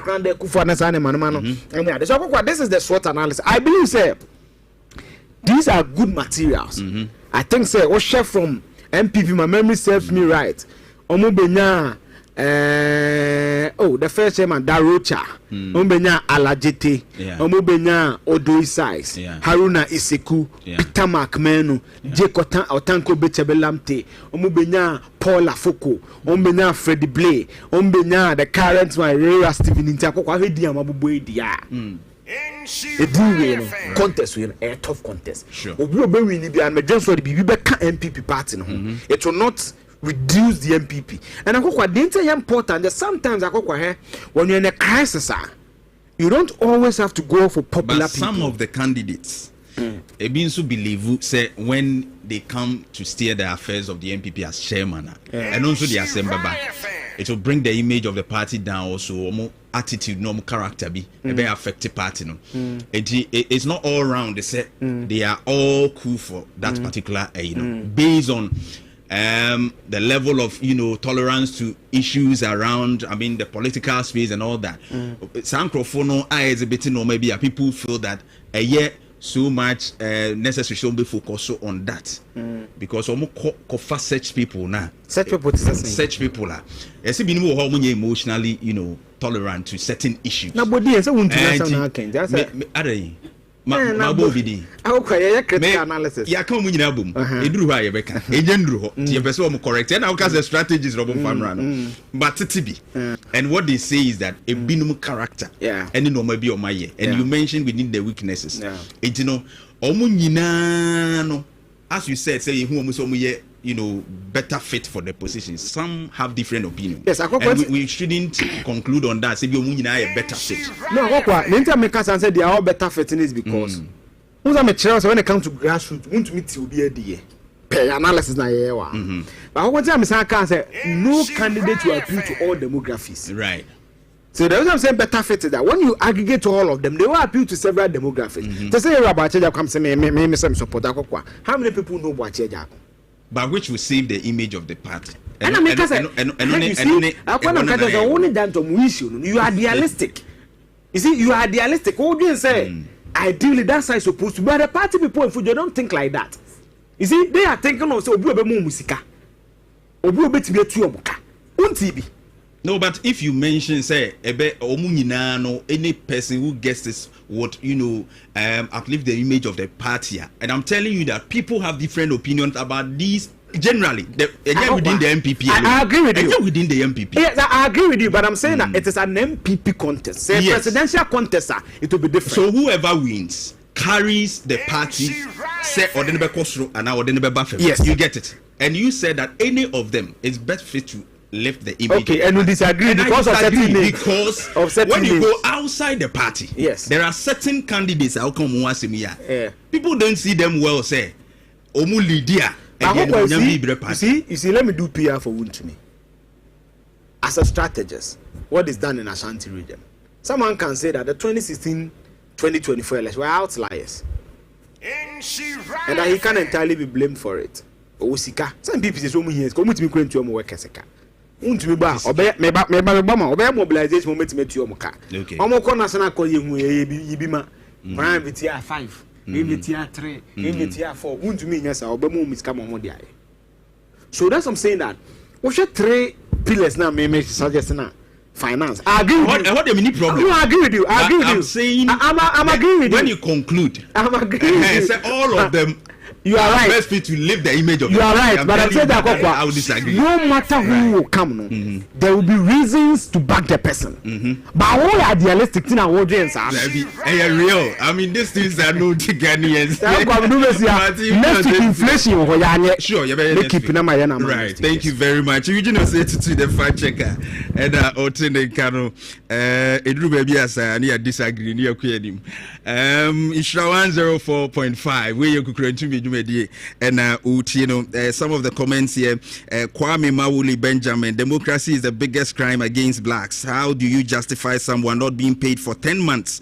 How do they even survive? Honestly, they say Nick say, okay, say Nick, right. I don't know what you want to talk about, but then Ghana man say, Eugene, please, okay, or say. Yeah, na as a galamsey, the enema we emotional kakra. And he also like analysis nepa we effort ni ye. Inti galamsey no and so on some more so I can flex che say akoko this Eugene of a gentleman will always remain in my heart. Very bold, confident and truthful, who needs to be in the Council of State. Okay, right. Insha 104.5 for our comments in bra. Next to join you on Facebook, Insha TV, and so you're on your the code and afi and Chemini Abedafo Ebetri Komo. But Mamimia Human into me in the next 10 minutes now also eche wadwene no ma yabobo so nyina na yenni enkomo 0322083581 83582 83583 0322083581 83582 83583 na yenni enkomo sesi na also wadwenchira wo fa ho no yentumi enye if there is a caller on the line. Hello. Hello. Hello. Hello. Good morning. Good morning. Adomne mpai boy me hoye. Wa wo dey on abu wine. Asanto be kwai. Asanso for yati asembly na me kensa asembly na wa ya ba yi na fi yo amwafo. Yenku yenim. Ebo yiji abaso analysis no di aba no. Na se de ye ka say state of emergency no anka ye pa na so ne be ye be bua ma bibia adekoso na me say security zone ka ba be ya wo ne tentem. Ni ye na guarantee some de ha to papa tabi ye ne tikro no nye nsupa no no obu ha tabi ensu e tini no mo no mo je be fresh mo na MPP presidential race no ye ni delegate ni ye na abato na ekokoto no ye nto abani ye yɛn ha yɛn ni fie sɛ yɛn saman sama ne tamfo nsuo sɛ ebe obi ɛbɛto abanama no ebɛtumi agye tumi na ma yɛn ɛnyɛ sɛ yɛn si obi abɛbi da ne ho nɔɔma na bɔɔde yɛde kɔ gya so wɔfa yantɔ na yi tu ta de kɔ ɛbɛrɛ niatɔ yɛn to obi a yɛde bɛba ɔbɛtɔ dɔkta brale champɔn ɔno ebɛtumi agye tumi na ma yɛn ɔnaboa amaka no daa se. Meda say next caller. Hello. Hello. Hello. Mini adin dia free. Medi stone me kasafri in Zema. Izima. Zema. Oka say free Zema. Right. Stone the until. The boss na mi chia no ne papa mo bon. E dance. Me even amakofubua. Ni kunu eyelembre no kwaron. Ye yegramsi. Ẹ̀kọ́ yìnyín sí ní àṣẹ yìí sí ní àṣẹ ntí ó nípa náà ó bẹ jẹ́ ọ̀kásá yẹ dẹ́ náà sí ní mísíà nù because ntọ́mọ̀ ọ̀ka nù kwari ó bá ntoma paa yẹ àmàkófù à ní kurom paa ó bẹ twẹ́ mi sọ̀tàn bẹ́ẹ̀ twẹ́ pictures bí wọ́n di àṣẹ ni mu because gàmsí wà yẹ gàmsí náà hẹ́ nyinaa nso ọmọ bá mu nka pàṣẹ smart ọmọ bí kọ́mọkọ́mọ bẹ́ẹ̀ di ẹ̀dẹ̀ wọn báà nù ọmọ nyẹ́ ohun wọ́n nyinaa nso ọmọ ti twẹ́ nsúmú àmpàmàtó àmọ́ bí àwọn nso ọmọ mpẹsẹ mbaka na kwara ewu ẹyà afasande ọbaka na kana mpẹsẹ mbọ obi mbaka fi nche de masi ne papa mo yende mo ko so nyesa na de masi yeah da cp okay next call. Hello.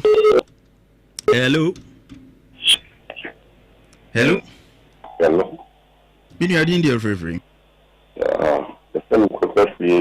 ma wona so kakra mai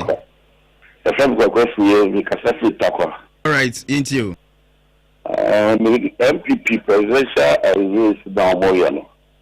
I am very careful because delegates don't Ubia, but the delegates don't do a call now. Obu teachers get too much. I have parties, but for me, what I say because a bus had a national one now. Yeah, that's all. Almost because I say more command of Futika. Yeah, they are about free. Mammo. It is hard on Kukurantumi. They are very careful outside. All right, may I say. Hello. Hello. Hello. Within your free. I will come by this. Never show. Clearly, no one knows 2 years. The catastrophe as Antamampo. Now, Puma, Adam Yahoye. The Chilean Punyanko. Maybe my mama Basopa, and I'm in church for staff, and I will be a zebra. I will go 2 p.m. next Friday. You got I'm saying you should get I'm saying you wrong. I will go a best or take a course. Nana. So, Nana, you're manning for 40 money too. No, 2 for the Nanu Tuma. You see what I'm saying near my Abocofem. I will go a young chef or to a course, Mamma Toy. Yeah, also Biana, Obiadai. If I do read dear, I didn't anytime the I or 2 for Nakase key. Or Cassie may die. Or 2 for Cassie, make it that I'm saying now, I shan't regent. Now, here for 4 various regents need of Mujima. I will make 2 p.m. Ankasa. Who said that I'm saying the coffin? Yes, sir. Papa. Or the Namutuma Gan said the coffin. Now, His Excellency Goodluck Obama, John Dramani Trump, Kwame Adebayo Mahama, also a chief in command of the Ghana Armed Forces. But Papa, when you say a best fighter against Galamsey, a man for 1 year, because the forbidden fear was shared to me and Galamsey. Now, yet by within 8-9 months in me, I should go to NDC for what you say, Chinchina, Mother, Ade. Yeah, that's it. 2 p.m. All right. Next caller. Hello. Hello. Minia. Sorry, Midwood Richard. Right. That's sorry. Enjoy. Mama Muni Juma, Mobo Juma. That's it. Namijala Ibanta Mankwa. Namijal this for what Makwa. Akuka. Galamsey issue anyone. It's equity that way. Any legal. It's very straight. Maka mwasa maka Galamsey Kwame Kofi. Ya bese. Tell the name 2 p.m. welcome. Na be any one ma ye to Galamsey when I start to so win. Le Kenya kumbote na nanu mubi so bo mu omuntu bo mu modern. Me na no bin sa the third 2 problem for hene. Said the Hena Sato, let's also be took a lump of the Oban Wabwao. You will be it in another minute for night for the men. So, another minute who do not politicians who ate by any idea. Galamsey issue no as you be true. I could quiet me and Sunni and Sapping around the SN. And you find a better. Yes, you best say you are Dr. Mahama. I have card to say, or be fighting against this illegal mining. Mummy and I am no fighting India. About Papa Bow. I could call it. And then you were Dr. Mahama is some of the good job. And no man I kept my job on Tennessee, a quiet Naka, market Naka, hospitals are good. You were Dr. Mahama, you could treat the other Tawaya, the Baby. You don't really academic. About the Papa, it's young son by one type of vanity. Now, Papa, I crowd to say, or pursue 60 or Mark Ghana, maybe 12 cents. My Nabuka, let's say a president. Agenda for 1 hour, about that day, better dying. You come to the idea, and I'm not from Tunisia, Sarenso. Emma, Kakasi, they say if we are not the waffle, you best say, you may, then you operation because I am no me taxpayers' money here, they hear you. The German can real. The German can real. You best say president, any regional minister, move from when you know, now maybe a hospital, then you operation. I will call family to my house. May I say, hello? Well, if you didn't go from Kakra, hello? Hello? Medium, I'm into you. Within your yes, family show, me what you can anyway. Okay. Mamintia, Abrantia, Mujamuno, Eugene, the Penalty for Yamisha now. Yamamano Quenin in the Brena, a Gmadio in Yanko Company see you. Now, Kaka make an say, Ghana for Yanya would say, John Mahama. I find our bar. My pressure ain't good to say. MP for no more than say so no. Mahama Betoye, in the Yabutema, no can be as quite offers to go mine. Yenya Gigi, a woman say Galamitino, or bit my day. I'm on my journey by a new Yabutreso. I had the one people wanting more pressure, say, Chinchina or my galam say 1 chase and almost by 8 years or more to me. I'm on my galam say, yeah. Obia ba 9 months now with the pressure.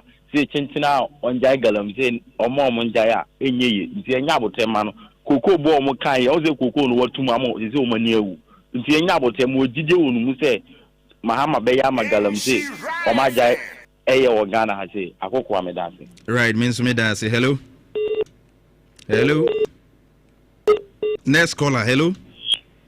Hello? Many are in your free. Akokwa. Minia. Akokura ni okokura fo hin. Akora. Na photo si. Akora na bomu e. Oh, Abraham Nyankopon. Continuation nyame. Adawro menti. Akora me ho ye pa. Da okropon ase. Menim se sa na minia na nakoje Jantuah ni Shira FM. Modwuma fo nyina so ho ye. Adom ye ho ye pa. Akokwa no pay. Abranche na woni na ekeka ka niamati ani no. Adwene no. Yeah. Me bona baso pa to friend say. But the Eugene or say to Eugene. Koswa na kuko wanim. Na nyame bebuwa apija pa. Amen. Akokwa me de kakra bi twitwitwiri mu kakra. Mesere so nya so obi abekere na agye na nka bi ame beka bi mo obi bo otikoko so obi ne de ya yi bi dia ne akora na wasika bi kakra mesere on senye Jantuah banfanyi otikoko so ma ga na nyina ene oda sojafo nyina ano ene police obi bi a hye ne nsa da bi ne na betimi na nakura woka oye ohini bi koye galamse a na wotu no aname pamcho ntesa na tu ni fira konya so eno na oye na ne Jantuah ba ma no na wosaye kantam adinse to obebua Ghana ya pomu dini yankwa yensuo bibia ya mampani ye wurajo mama tisani na ado de na tie pepepe no eno ti eno de yenyama mampani ni enyi na namfiri afei asama na wo ka fa MPP ho nimdie mu nkirekire mu kro no MPP mini aba ku ka sembe ya once wuyi nipa no a munyi nipa ne sɛ ne party nankasa ɛpɛ no mekan we mi kotu wɔte kɔkɔɔfoɔ na na ka saa asɛm wei kyerɛ mmerɛ bi last yi no wɔse nyɛ Ghanafoɔ pɛ na mmom nyɛ ne party no mo pɛ ɛno ti sɛ wokɔyi ne party ne pɛ na nyɛ ne Ghanafoɔ paa nyɛ si yɛ no yɛ kɔto aba ɛnɛ mampani dɔ mama onyankopɔn adom so no ɔte akonnwa so no ebi bɛ sɛ nti munyi wɔ bi a yɛde ne kɔ baabi a yɛbɛtɔ no nyɛ sɛ tribe bi kura bɛka sɛ wɔadi ɛtaa no na wɔadi ɛnto abama no ma menka mɛsrɛ MPC no so mesrɛ mo montwe mo ho mfiri saa adeɛ wei ho na yɛyɛ ankasa delegate polling station foɔ ne constituency executives no yɛwɔ adwene a yɛde to abade yi mu MPC no yɛyɛ ankasa yɛbɛka mo ho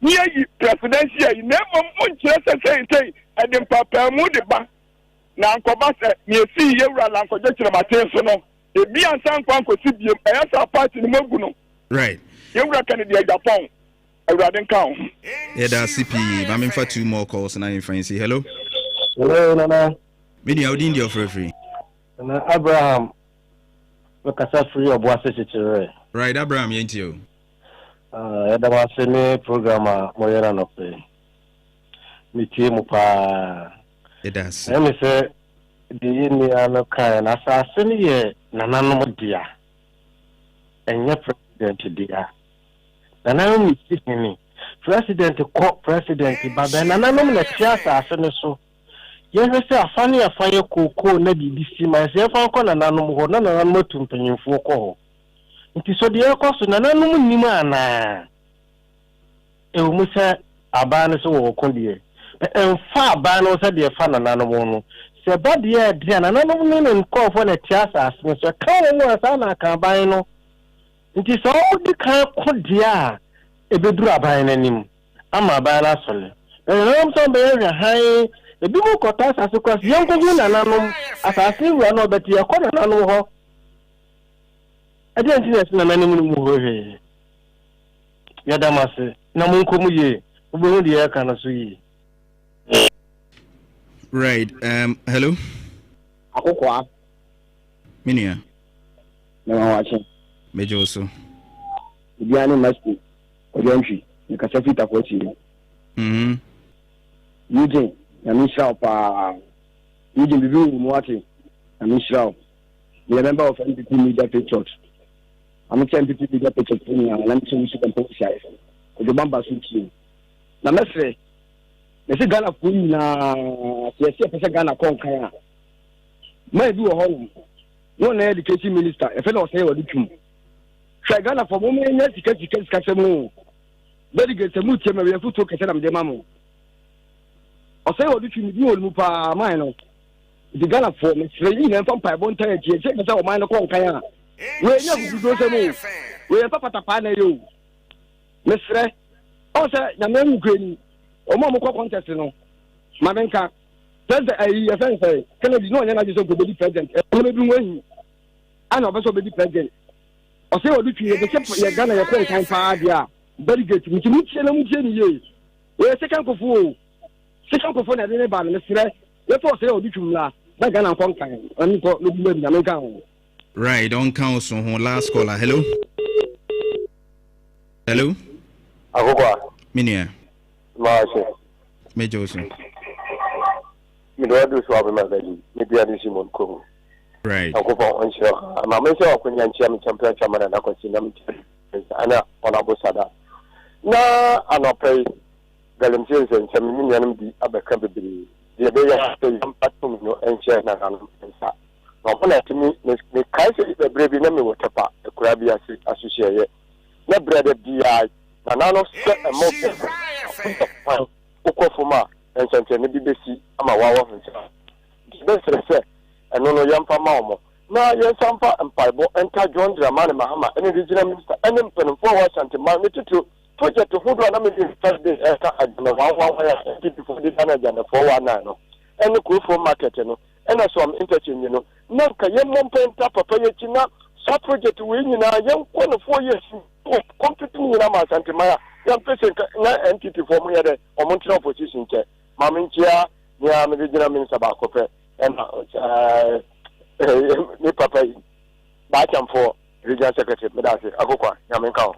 All right, means so me da CP Shra 104.5 and Ugusua Uti no Galamsey hu nsem no de bia ye ka now ade ba ko a me pese me hwe ansa na ye di nkomo yi article 2576 or say every mineral in its natural state in under or upon any land in Ghana, rivers, streams, water courses throughout Ghana, the exclusive economic zone, and any area covered by the territorial sea or continental shelf is the property of the Republic of Ghana and shall be vested in the president on behalf of and in trust for the people of Ghana.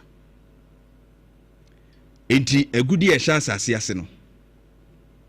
Se yebekwa akotu agudie na kofamu a eye oman ne dia bad ye dia hye mampanyini nsa mampani na ehwe so mayen. Enti that responsibility says agudie na egu obi kofa ne kwa okowia illegally ekotu wokwan bone eso. Enipa eso wo hwe ebo ho ban maye no the president of Ghana.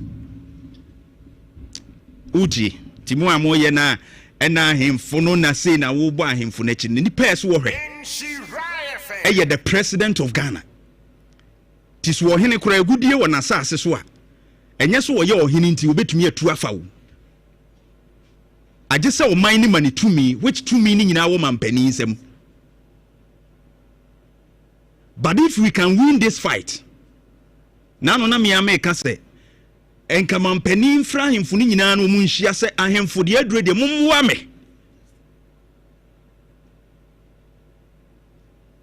And we shouldn't be blaming our ahemfo no. Yem blame ya ahemfo no on that grounds. E wo musa ahemfo ni bi ye Galamsey. And yes wo call mo so. Emma emredi wo mo no eye mampani. Because na agudie na wo fam ni nyina no. Ye de ahye ne nsa asoman. Ensase yese da asase ni su se wa asase na se o se hye o de e ben su hu o ye den mampani na ye de tumi ni nyina ahye ne nsa so won hwe so mfama ye.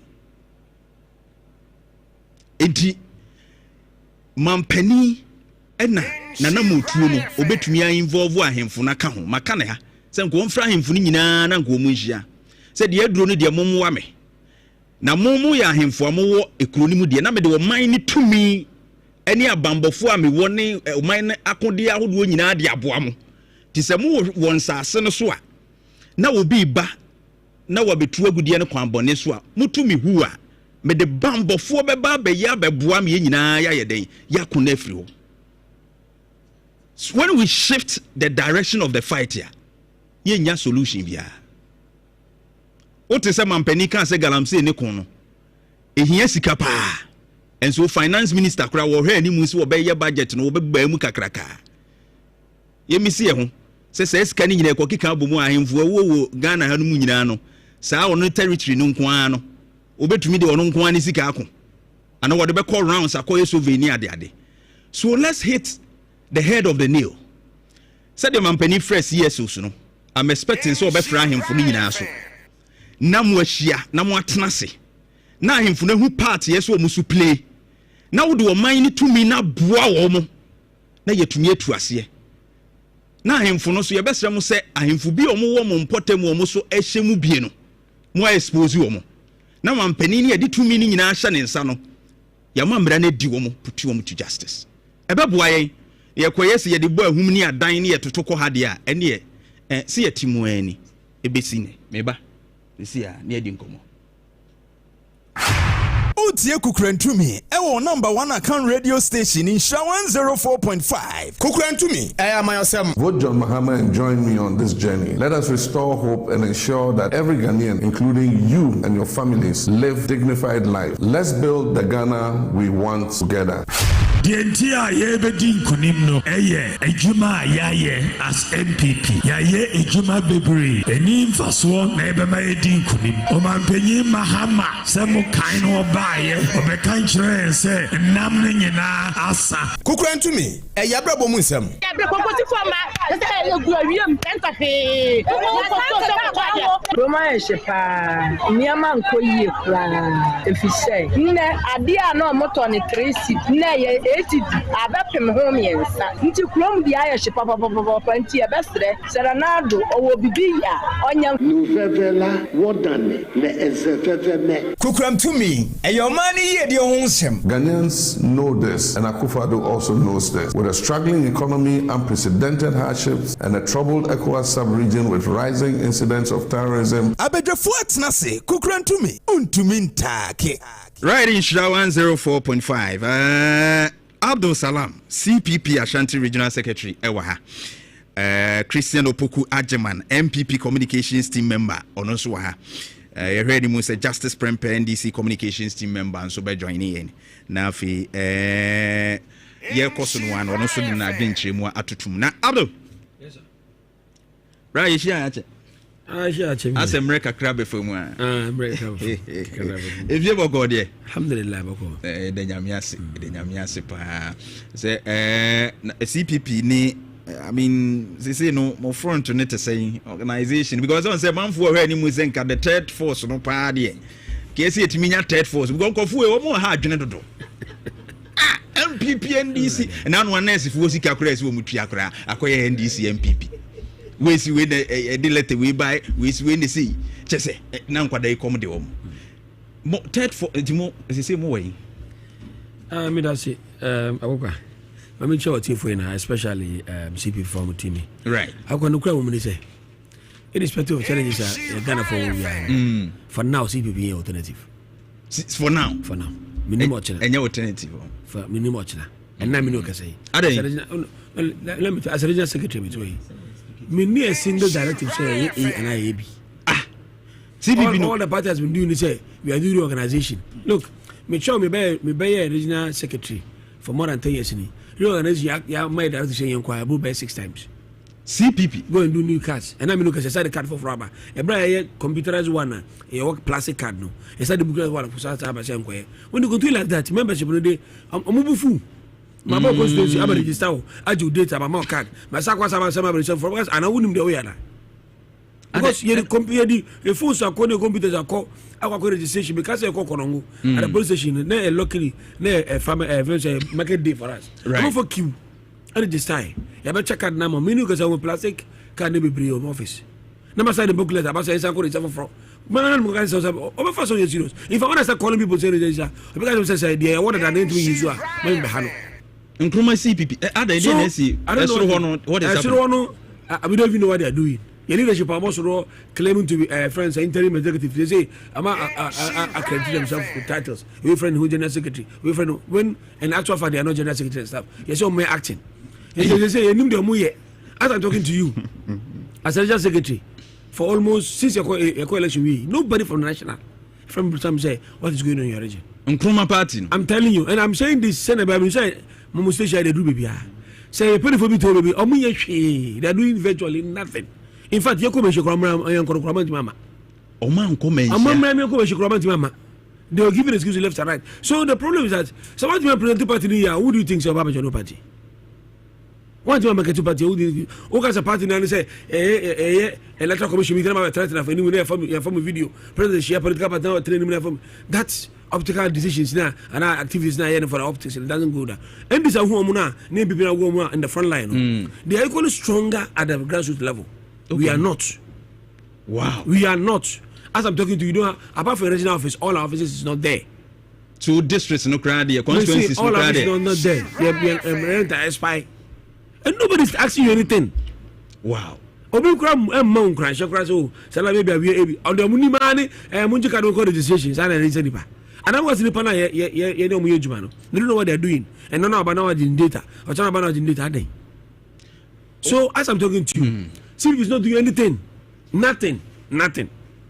Now interim for no yes said omonye interim consider. Yeah, say omonye interim to say be election because I'm not something by.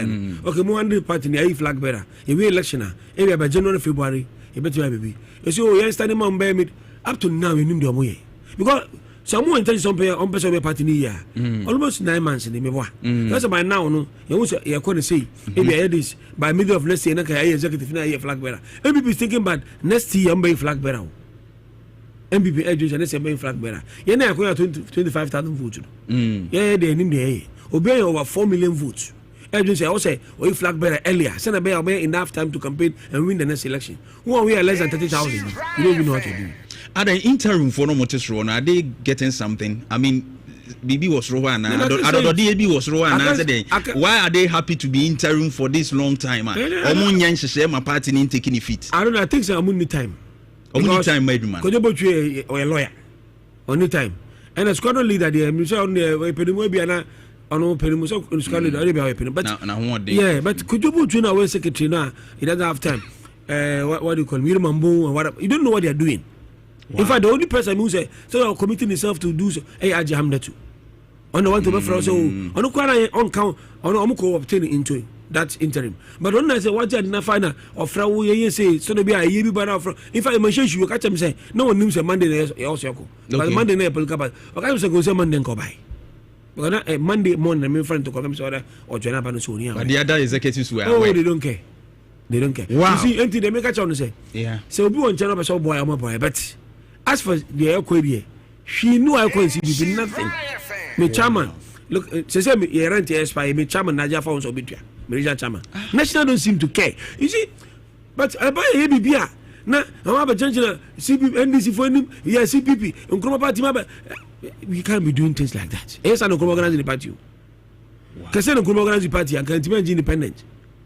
E base e be she political parties ya obo so ma be change ni mo ma sha matade on person mo tre first seat na camera farm. But the guys organize party in the grassroots, you don't see them. The minimum na masa no come VIP because paper friends a booklet and the one a booklet friends ID card. This is surprising. Say apart from me come ID card be show I had and the daily Professor Daily card my plastic one pa quality one. Was a known to yes, I'm a booklet. I made join the party. It was at the daily time, 2007. Now, oh yeah, that one no issue. Friends say, I didn't say booklet. But then the stamp on a metal one to stamp on a castle. Very nice one. What's about also this about I move on about was a plastic one. Masa say ni na fantungu. Na masa say another booklet. We concern the amount. Ufro because of media. I say salam say dem muyama na ensu ni faso. What is the going say when so faso? Wow. So people don't take us serious. Because since the election, you're not a volunteer, a minimum chairman, so every constituency, nobody comes to say, okay, what is going on at the very constituency? Nothing. Wow. So I'm saying, I'm vomiting all this is outside the bear. Or people who say, look, you're pretty famous, they are not helping the party.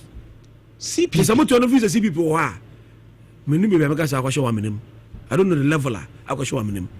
Wow. Because look, your last election contest here, we had a little over 25,000. This is a vote to MPP in this year at the weakest constituency. Maybe I guess I'm here the Quran. No, me 25,000. Now the whole guy 25,000. Now up to now, we need direction as a party. Who will take us serious? Do you see any hope ahead?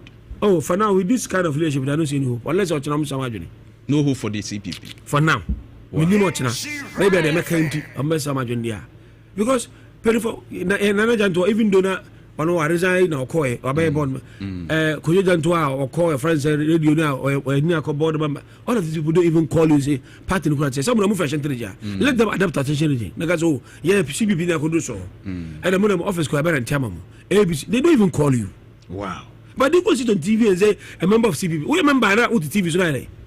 Membership is not bad. I'll be able to tell my hotel say CPP. Or to a minimum party, but my claims say CPP. But what makes you a CPP? Your activity. This is your members. Paying for Omudia. The time I'm making mention of my name, say you can't mention CPP without the Jantuah. Okay. That name, yeah, is synonymous with CPP. But people Makodri, yes, the Jantuah. I can tell you sometimes on the tree in national headquarters, right? Your office on the member, but your brother, they been away. But when you go and sit on most stations, your fellow board member of Ghana Gas or whatever, now the CPP account, and I mean, look, say your office here.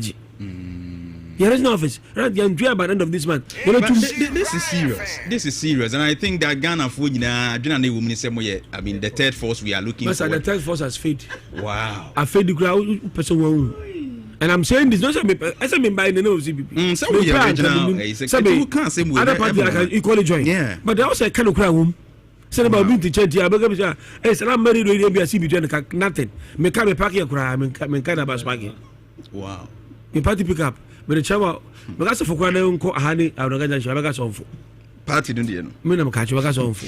We the I don't hide my CPP one of the parties. Party na a brand so it will be somebody will help us. But nothing is going on. I wish you said CPP no third force no any that so no the edroni. Nti yesi o mo pemwa bitimi aboa o manan kakra Christian Oboku bibia wo gominia me no susi ayaje o if you boko there MVP na ise there ensem wo ho se na yebedi nkomo true aba yebedi nkomo anu eden so wana abeka I think they emphasize this opportunity now here Ghana for nyina especially me and Kasa come party ni mwan na dankwe be Mike ni mam kaka ha na dankwe Kufuor former president and former vice president Dr. Mahmoud Bawumia right now ba Ashanti region there the governor himself Jantuah and then apamfo nyina organizer papa Francois Dr. Francois ebechia omuni akati nyankopon ye den ka omo eniama say strategy omudi gu akwan mu Ashanti region atese so any and for that matter me encourage you so omo koso ano omye de omonye minim say inshallah coming 2020 election the way they are we are coming back to power. Maybe some strategies, I'll come to that place now. What about my strategy? Because at the NDC is about prove our Ashanti region is so called an empower and plus 23%. Yes, and maybe some strategies, maybe it will be better to know. Justice, you have a call there, sir. Case a traffic foul. Sounds so heady. I don't know, but you share and swatch it. And then the Omo Meshio Machem Kwan, yes, NDC, I mean, parties and something saying, right. Say there be a catch stations in the door. Sure. To say because one T station be an MO share 104.5 no beti and any panai da yeah. Till they can emo share T for abaso. Na me mo anka sanso abaso. There be a mesan catch so be any obeton and share the busu for. Correct. T for TV na mo T for ajibo muti oni chebi madin won so yede o ye. Ti ma me mo abaso na me nchia me senior Mr. Abdul Salam. Na me nchia me ko MPP ni me new MPP ni na o say Ombaba Power 2028. I see the almost the strategy a good for me. My yen chassis ni nko ma men chassis info pokuso. Okay. Salam de me de ne beba mfimfin say o third force no. Christian. Yes boss. You say Galamsey no. Me nim for man for car for 8 years. Sorry. Na ohwe Galamsey said ye see esuhua from Titenoa bedru 8 years and yes ye peja. I think strategy na do crowd and the presidency to I mean on the line and all that. Okay. I said ye jina say crowd here. Akwa to say ye see a tabidity we no. Ye see improve but wo hwe chemicals ni ade a ewu nsuo mu a na ka kontomre aka ebisu wukura wa menem die na ese ya yenyeye and of course remember won so wura NPP is a wunim abronye and of course I mean chairman wuntumi wa governor yeah asemo a waka emsese kura no petition seko eni ade a sansem nyina ne party no the leadership Emamu hope for 2028 and strategies be na mode egu akwem. I think we will take this too. Okay. I mean to you. I think some that se bebre. But in terms of Galamsey issue India. In fact Ghana make us nyina ya faili. Nyina ya faili. About how to fight Galamsey pa dia nyina. Obia faili. Obia faili. Wow. But for now no Jantuah eduru baby a ye kasa bebre na ne say o say Ghana for ye say MPP for ye man fight Galamsey yeah and for that matter say eko na NDC for ye eba so that say yeah eti Ghana for ariche mu na e wo NDC mu no e does because omunim say NDC yes NDC betimi ayede a fight galamsey na ma bibie timayede ay kama omoba abayamu what they are saying is we don't use 9 months to solve galamsey and they mo kan ye na mo nya adwen because your man penny I think your president Mahama or no one was say what the AI be fight galamsey. It is also with the artificial intelligence bet ma fight galamsey dia. And you buy artificial intelligence now also they be fight no. Yes, I'm sure say na rolling out ni sampa would we never. But say for now you hunu hwe. And now be kono dia no mu di galamsey ni saa na dia no mu die. Omu di no just say dika. Say kra de me see NDC ba pa we galamsey no.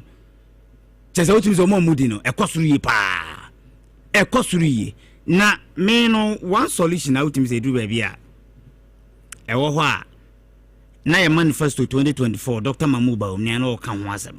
Say NDC for me adopt this kind of strategy. E betimi aboa me yetimi a fight galamsey na fight ni. Because issue ni na say ebu obekọ galamsey site no land na omo kwakotu even gold near the also no ebu okra try and error obi wa wonim gold content that cry dey ewo saasas na we dey okotu no so and for that matter no obekọ de ne machine akọ okokotu no anya bi cry instead of saying ko be kata so on kata so because ekọ en wantimi anya de enya gold ni bi etu anya gold ni bi de be discourage ni pan say ene kata so kra menye de menye.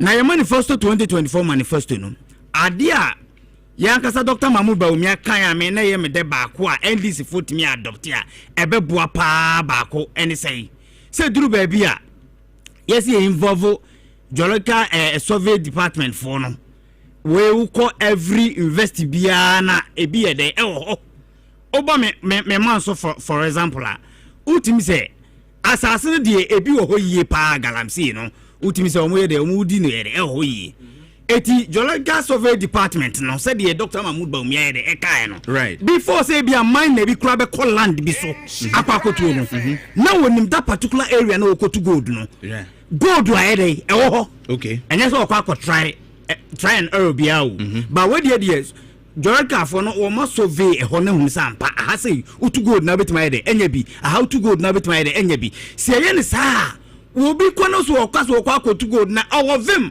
because as na okotu no so no ye di kan survey hu say gold ni bi ede ewom etu we dey on ko try ne keke so wo ye ne sa e betima ede aboa etu ye ne se mesre ye president Mahama say on resource geological department for no survey department for no no mo ko oh edu baby kwese e demarcate certain areas say hade de gold rankasa wakasa utu bia gold rankasa ede e wa at the end of the day no minus no mo betimi akọ so at say o ma register o mukuta o genuine license no area ye demarcate say hade de mo betimi akọ to gold no anya say try and error bia yetimi ye ne say betimi ede aboa ye when na part of yankasa ye policy and ye de ba be solve galamsey eti ye de enya ma ye cartoon from him ye cartoon from him say JD mo adopt one that strategy we know and am so ade ba ko ne ye besere say de na senior wo kan say galamsey fight e betima fight ni ye na involve ye na nanamo a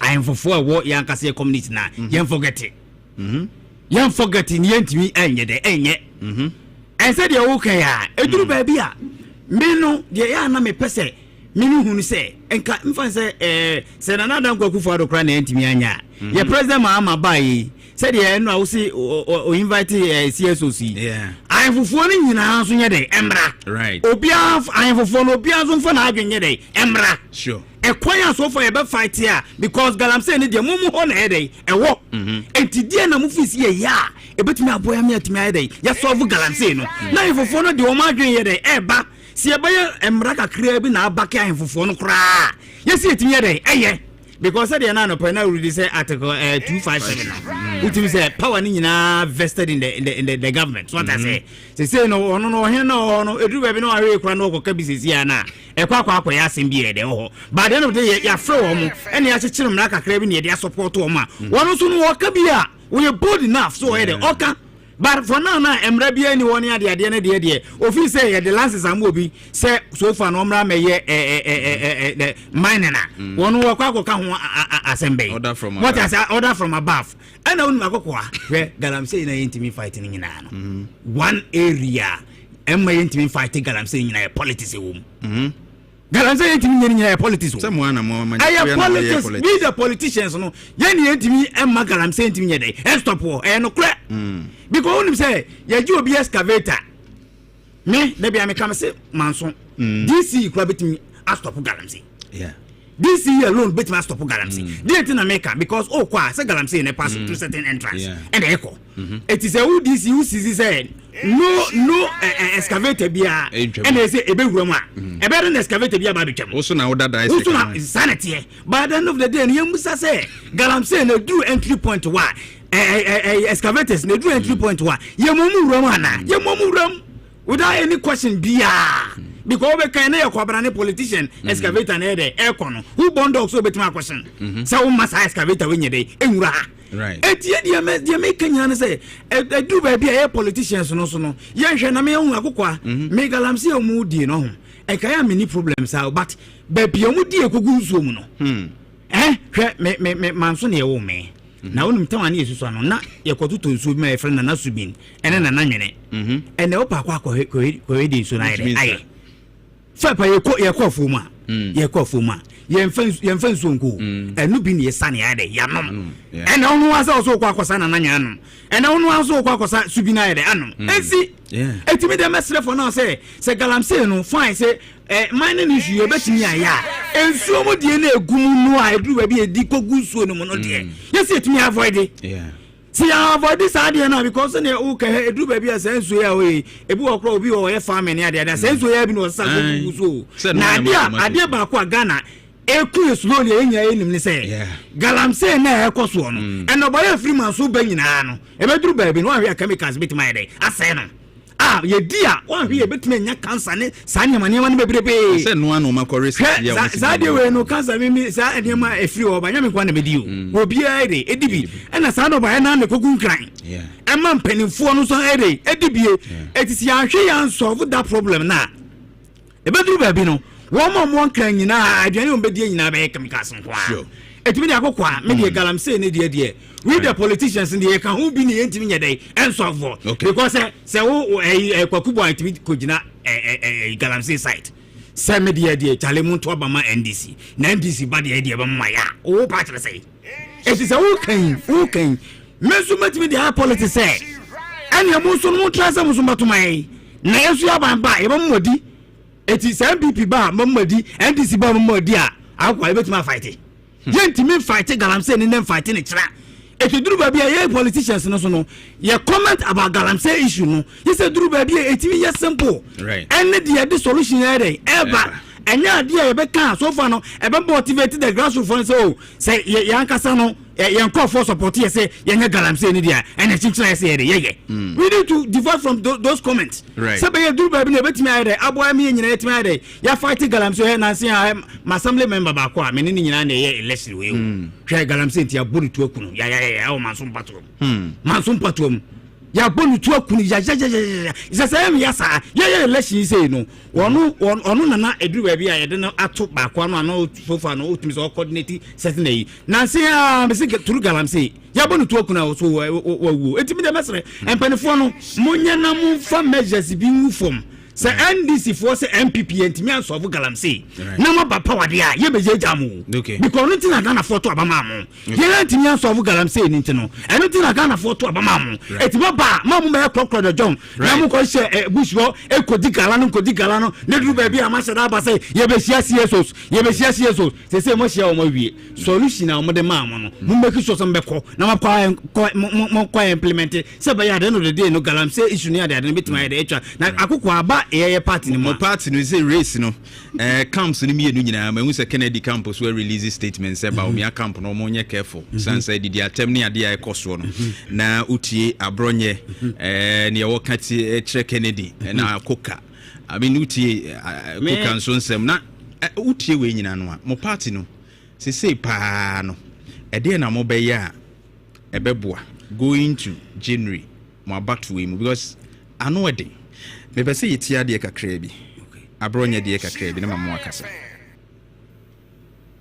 eye kodua na atena report no so eye Justin kodua na atena report no so wa save Canada Japan ontimi emfa report no emma national executive committee ni national council mumisa kodua say disciplinary committee report we ba ye say enipa say MPP amanyokuo say ye pese kuo no ye a enipa o damage kuo no okita anti party behavior e wo MPP amanyokuo no eye Canada Japan asin dumping destroyer otimi koton ye seat edema A+ ono a report no wo kodua hosisi ai eye kodua na nim ne ntia disciplinary committee aye report de abase yem pam Canada Japan free kuonum na kodua te report no so emra bi baba e beka ho asem after 31st no ye ba bisa kodua ne ntia ote sa report no so na de ya din ne ye nyina ye observe niema emra bi baba ye de beso kodua na nkasa kon after 31st no ye ba bisa kodua ne ntia ote sa report no so na de ya din ne ye nyina ye observe niema emra bi baba ye de beso kodua na nkasa kon abronye I mean allegations here were pija against kodua report for aba uti Canada sin destroyer like in some kakuka krade say ye ma ubi a sebi ye bi ni tri so a whole lot of things. I mean adai akokwa do e bi a certain comment be from ye nkofo ni bi why so unfortunate. For example kuka dia akokan me more because the way I more it's not the best. Me do baby a me mesre impenifo no any other party members ni nyina hwe ye nkofo bi a abronye dia aboyi kuka alestete ena ousu bempa sure sa nkofo fo we omo comments bia be fa party no mpanifo no bia anya papa. And at this time you need to yes sorry near condemn certain comment be a free your party members ni bi already eba because only me said there na koka we nya Asante region koko enya incoming Asante regional chairman koka de incoming Asante regional chairman enya ono na me kana semi wo de koka me koka ono wakra ko movement ya ohona so for we ye adwuma sa koka na sem na me de me ken enya chairman odene ho koku apia incoming Asante regional chairman you know asem na me dey me kan sesi a issue ni nyina ne sesi nia me mesre empenifo no pa certain comments we niti we dey okay koka dey okai azum me say okay ye koto aba no na ye papa ken Japan ayede awini a ye musa koka say onye campaign na ye musa na ousu bempa ne alestete say ye koto aba na Dr. Mahmoud Baumia and I winia enti muso munye campaign ma party na dia mo ye ne dia say mo candidate and wini dia any ye tese ye campaign bia ma party no it's not the best ye best ref for now na mesem penifo say at this time no yes o mutimi crack the ship dia yes o mu ye bia na the sanity ye dey eba party no yes o mu ye dey o mu ye party ye adwen say a decision mekra no empanifo ni take here akokwa ya medene say almost coming January 31st ye kwa akoto presidential race na abano aye ntema mai eti no me say the reason tikura ma ya de eba ntem yes anya ma we nyina o sa tem di die we nyina sebe ya ye yi ba ku wi a akwa nyina betimi aka ho abom 2026 27 2028 nyina ye betimi aka ho abom nyetima ye campaign ye formidable campaign no eno ntina so far ultim say ye kwa akoto sa ye presidential race no ntem no ba mesre for now say koka o support Dr. Mahmoud Baumia what I say can you Dr. Mahmoud Baumia dey aye okay me am full supporter of Dr. Mahmoud Baumia me ko ba bi a dey Dr. Mahmoud Baumia betimi aye no eno na me ka ho asem ba say me ko fa other candidate su akwa kodi na tem na dey no start because okay what about say NCD but what about say bi Dr. Mahmoud Baumia wa wini other candidate no say bi am fanse papa educhum na wini a etimi kodi a kire kwa campaign na say me papa Kenegapon na be wini a me kodi a kire kwa campaign na say Brian na me kodi a kire kwa campaign na mesre especially the youth no edu ba bia social media mudi niam egugugu oni ade no social media de ade kogu a empro and say It mesre for now say more all the time mo comments be a befa party members no bia no e say ye genuine party e didn't come o mere eba anya de eboti tiemu mesra mo because ye ni abrene say pese ye power 2028 e nkabo mu kwa na betimi ayere ami age power 2028 santiti mu ni sa comments e duru ba bi e sa we ni ba ne de enya de emo it mesre mpanimfo no say duru ba bi na mfu say obi aye bibi ne say sanction na yes mpanimfo no etimi de etrase because de ntia na ye say so obi ko ewe na se wa ntia na sinya e bo duru ba bi obi ye bia so ntia de entia na o na say wo hwe abronye ne ade kura no a ensemu ano can start his speech ni no ma ibia e ma wo mu echi nu na manfo ye demonstration say wan ka hwe e bi kura kire say asem o kan no ye den enye hwe afi bi so kire say wo kan ba mo we ase afi de mo hu say na no ya enje da nye papa bi asa akukwa ni say ye ya ne ye so oh say akukwa hu ni say politics ne de me da bia me ka me say oh ya penin bia wo che ubia na even the one che okra no atem the day ni sa anya man it's not the best me no I will never support abronye say on trying platform to enye dey any obi atem say wo ye campaign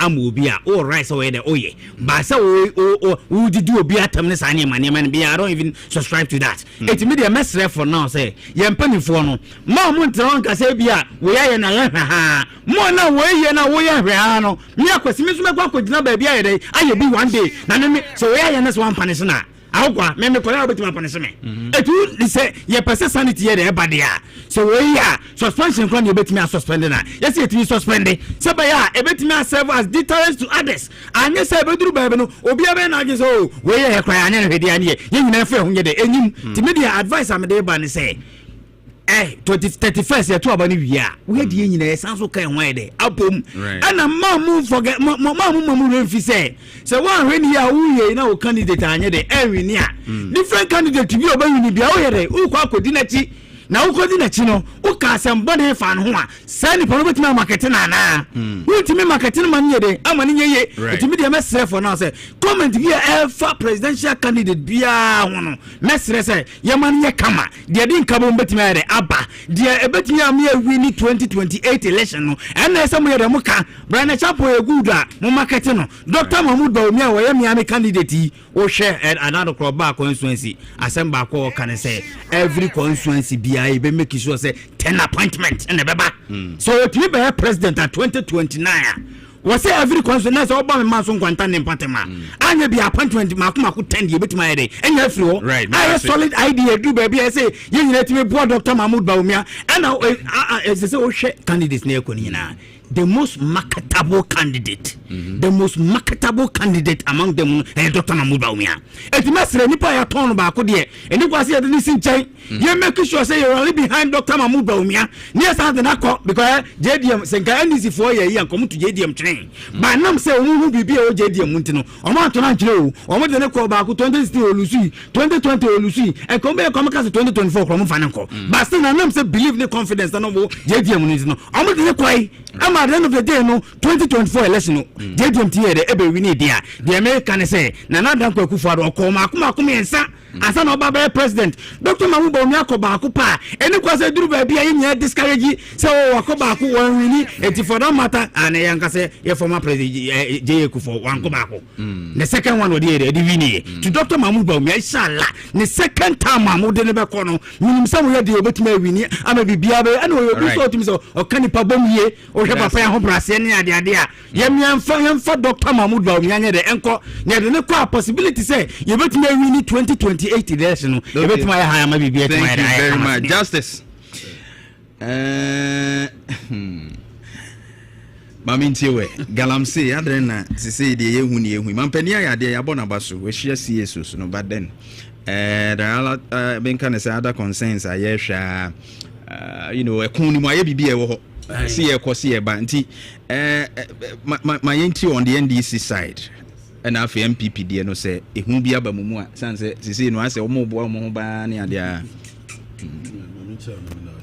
right ma wone so kakra ma me mention my personal boss lawyer Imam CEO for I think lawyer Abbas regional communications officer for Service and a chief executive officer for social.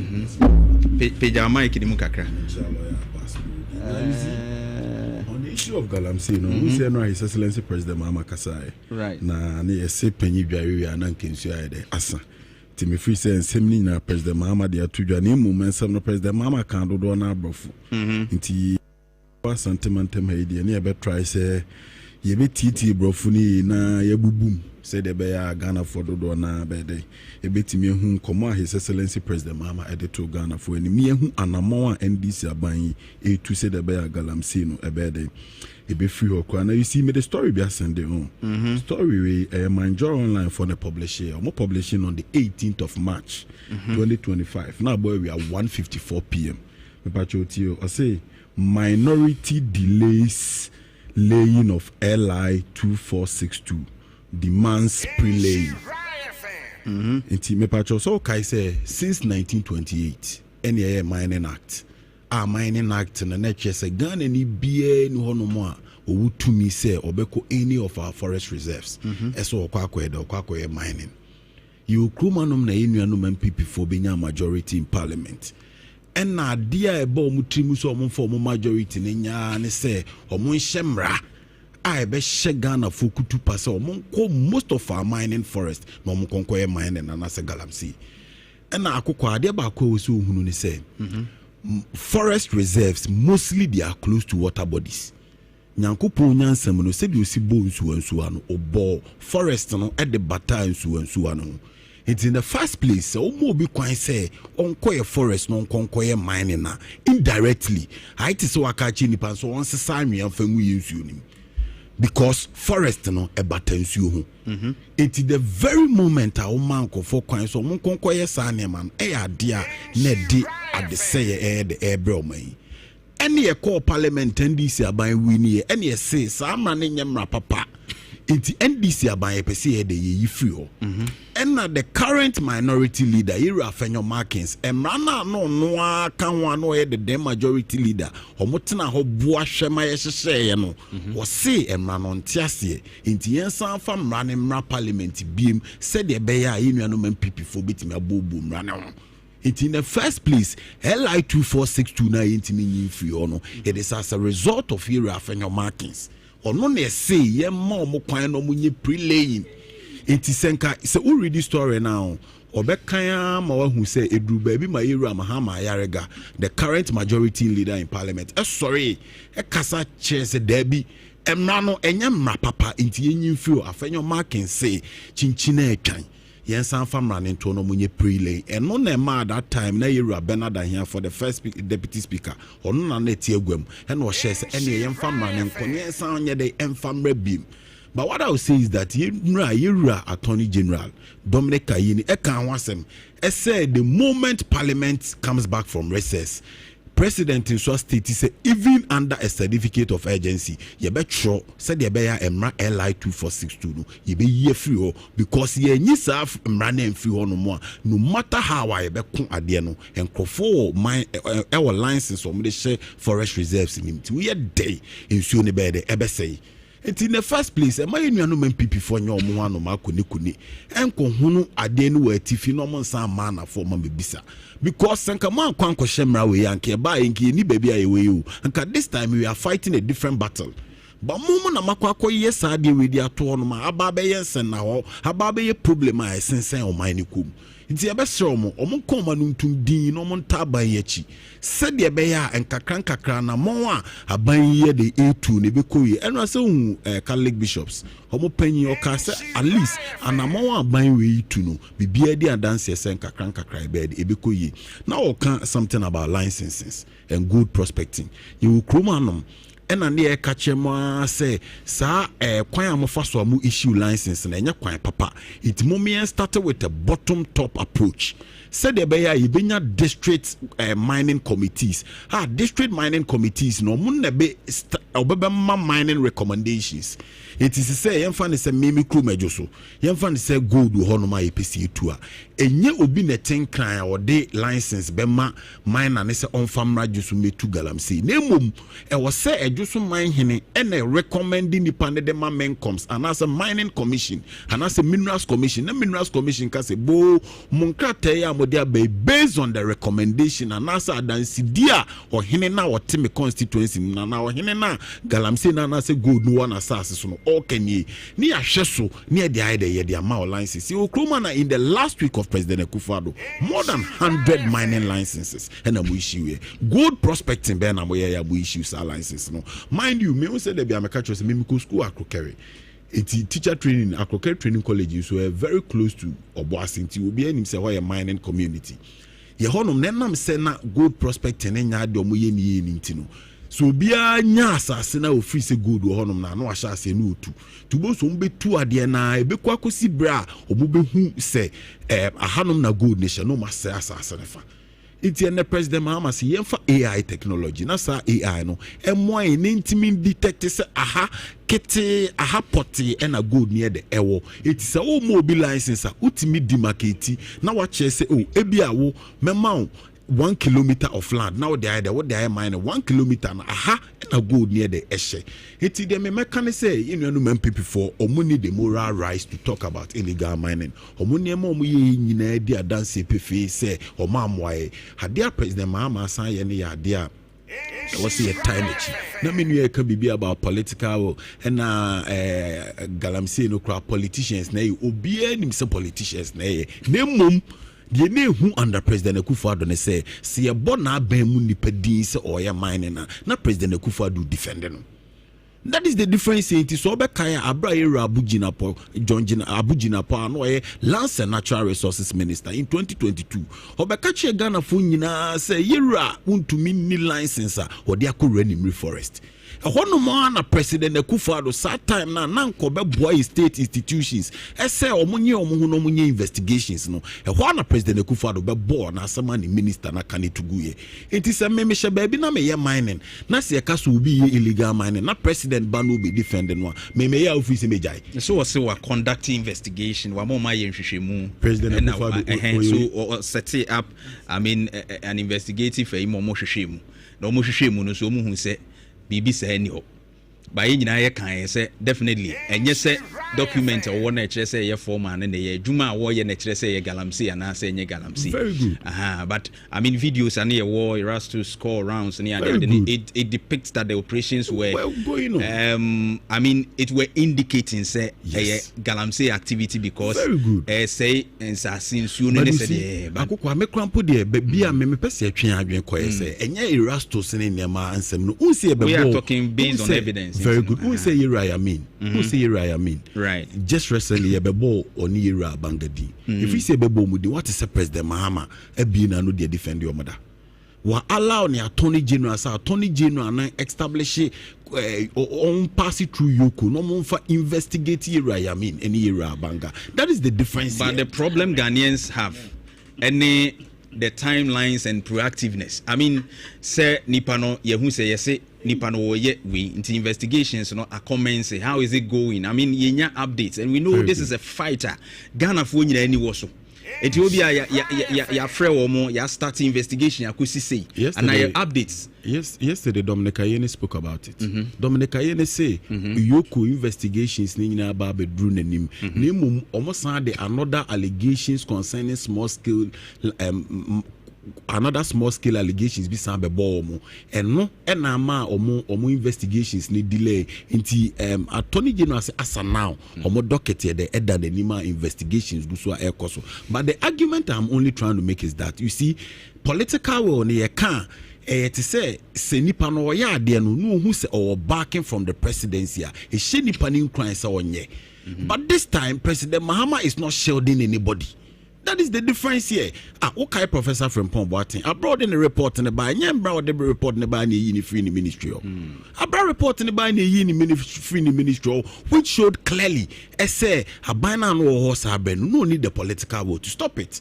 But then when someone His Excellency President Mama Kakra change some trifle or say mo advocacy no ba mo bon de ru se galam say ne say man me president me time ochi mo nyire mo hona mo modelu no said the beya e be keeping me on my toes.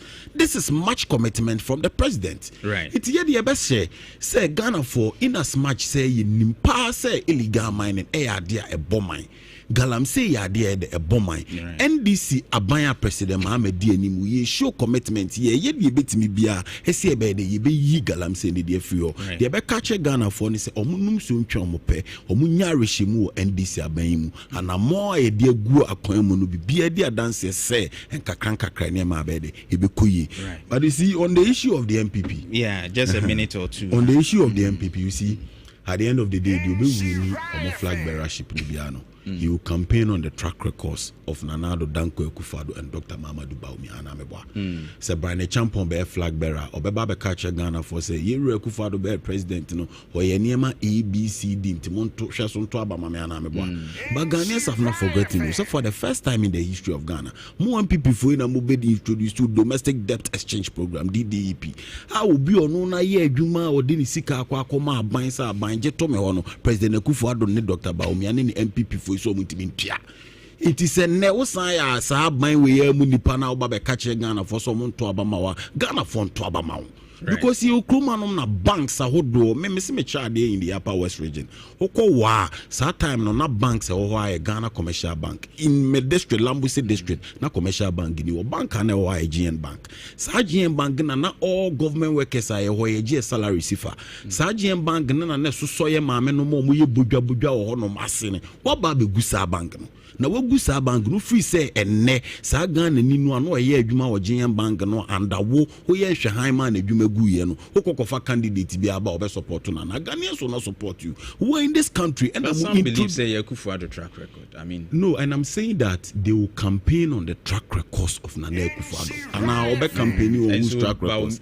Okay. And so I'm telling you that Akufo-Addo now campaign even with Kofo's track record. It's a bit me about say go back to very good. So they will still campaign on the records of Akufo-Addo Bawumia and then Yeru Akufo. But no more track records now. For the first time in Ghana's history, inflation moved here to 54%. Right. We were sacked from the international market. Say yintimi mama Jebesia. Ashanti region here. You will come and I want to say Minister for Agriculture Asante Achimagogo. You Ashanti you Ghana and mobile promise here one district, one factory. As of 2022, over 273 million cedis. And I'm them one district, one factory companies. Yankwa Asante Achimagogo. Tomatoes, onions, or matinina proqua. It is one pass and Kamu establish a factory see and a musiba kupempo Asante Achimagogo. Saminka go for be say MPP for mobile my way dia my mobile kumasia NDC abaya central market as in film you we mobile film watch went me anyama the people of Ashanti region and the Professor Jina no pukwajima aba sentimental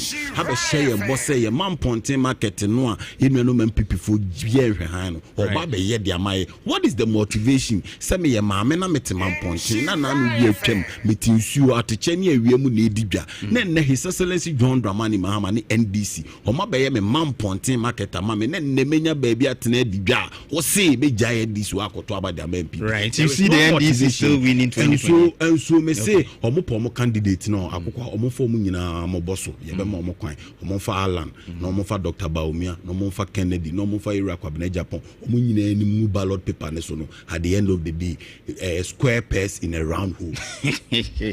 Square pegs in a round hole. At the end of the day Ghanaians will base on the track records of His Excellency President Nana Akufo-Addo. Right. Because indeed Ghanaians are appreciating the efforts of the NDC. Oh buy ya real COVID and Akofa ho tax now they buy. Right. And niama obey nyina ye nioma e dia ho che e de bread. Right, thank you. Medasi bebre. Salam. What did you man? What did you kakra? Let me share from MPP issues. Right. Look, party be on try moment too. Me there are two MPP.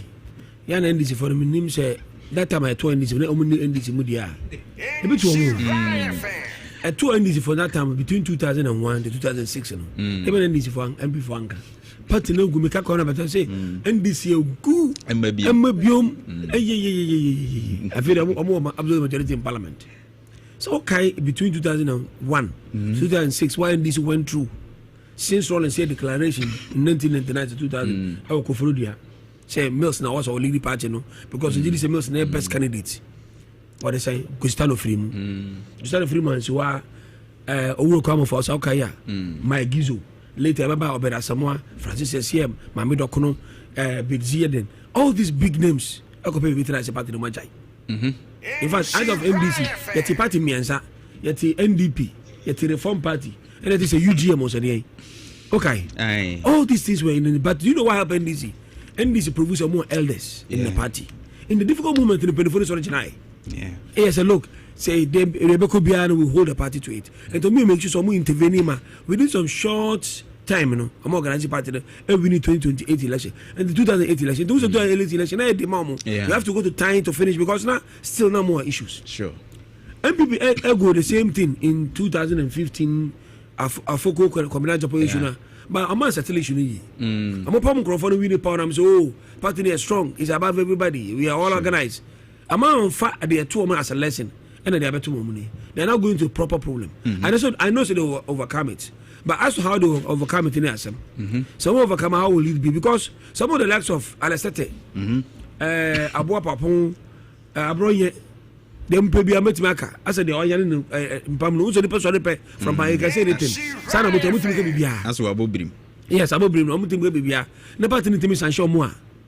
The party will not look attractive in the eyes of the youth because say MPP anti-man sanction control within some short time. I can tell you, I'm on a long journey to go because I come with 3 years now to about. Say MPP anti-sanction control in a more Congress in the them lose no I'm for them back worse than this. Yes, because na some will be my time and party Maluzua. What do you think say? Mu ya mema wa aswajo. So the message I'm going to say, to instill discipline, first of all, I'm going to sanction Crawford. Okay. And I'm also calling say, Obi Koka be say, President Koka say, yes, a four way, me boy. In any discipline for way. Yeah. Okay, Crawford time, most of the ministers are still alive. The Ananis, the what I'm saying, the Kwame Batels, the Ayuko Tools, one more, can't they wake up and talk?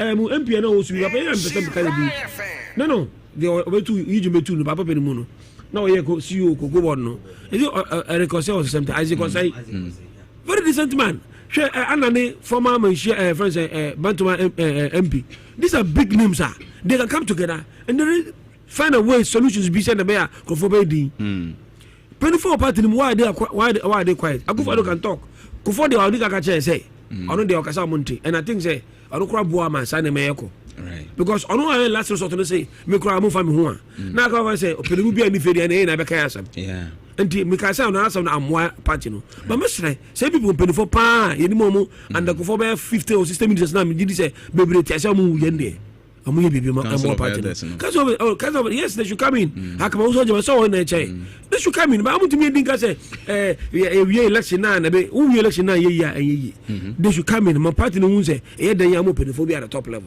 even president go say am council of state so party no should act and say they amu ye dey I want you to be able to be a ma but the girl say there me now my job be a blame adan you say you na can be girl say na can be obi e gelem so kro look hwe okokro bi kro e gelem so na kro fa na mu repeat nim so me 10 na e kro ma am ya wo na e kro ma obi okro repeat na no ana sa sia wato na so repeat nim I'm telling you say me I blame government say government or resource work to as I agree but yani anka sanga citizen no ye pegelem say papa because ye Ghana for no if it's a sika hu yes in yankwa so we are looking for money. And I know me corporate say ma so omukru say can be o ma me ton kodu say me so no wa then I police aye bari o and am package me to kodu papa bi ban hu ina ta che na wa host bi a born ko pa njo jana I don't feel me free from say ja host we dey yefu host we dey okoye water no want to for irrigation where you to say champa host pa well unam maso what they say konangwa sakuru na o manage you know agidi pa bosu bi frɛ ho uni na bosu frɛ yomre be for abeka some free stadium na ba adai some free galamsey chat na ba omo na kwa masa abeka some control match yeni an ye yes Chinese and Chinese buy no Chinese was asase buy also we make reference to a land na no it's true a land na share president himself but let me tell you there will not be a lander e operation subia kono hinna so onim this be abaka say anyam me na me toma but you say as ye galamsey also another ka say me ankofom when is obi ankofom one was asase I dokroma obi do so ohene nim bia right na ga so obi tuma di shamfan ba chene so bia look yeni ya na etu yeni ya na pese ye tisi anya ya na ewu anu anu ti nyina yen sachra yeni na sachra o say I push blame say former president so the bre yeni na ka ho bi but the next time because demonstration be galamsey no yeni no kwa mu ye be kun kurasa ko demonstration ye be ko site no ko invade site no I agree ye ko site no ko invade no threaten at the you know me na ye never just look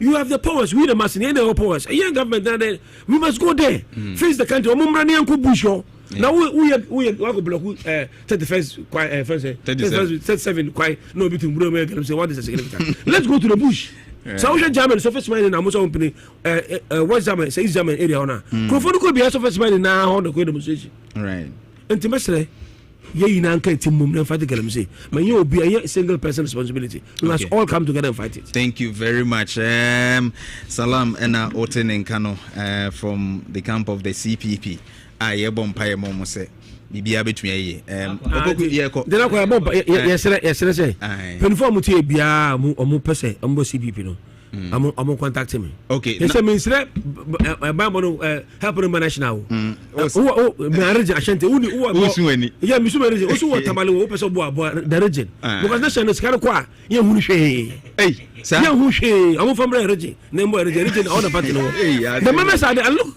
we have members, I can tell every day, me. Wow. Minimum cry bear 5. Okay. And I'm sure listen from friend about the party. As for members, they are there. But resources in the to be person boy. They should look for that. Man from come be our national. You know be our national. Who says come party? Obogu. Yeah. But I think in terms of licensing issue, from 2012 to 2013, and this license on issue Nkrumah within 4 years, 1,402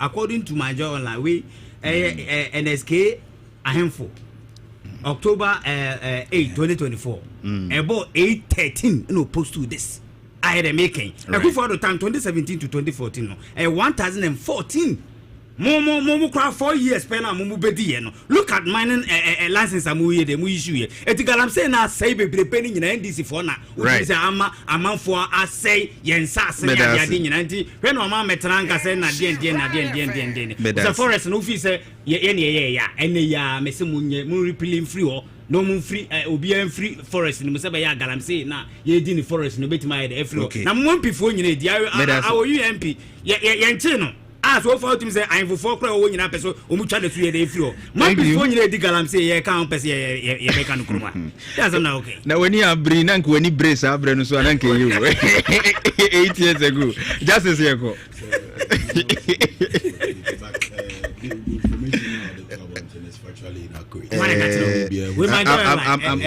I'm yet to confirm into teni bia ntungu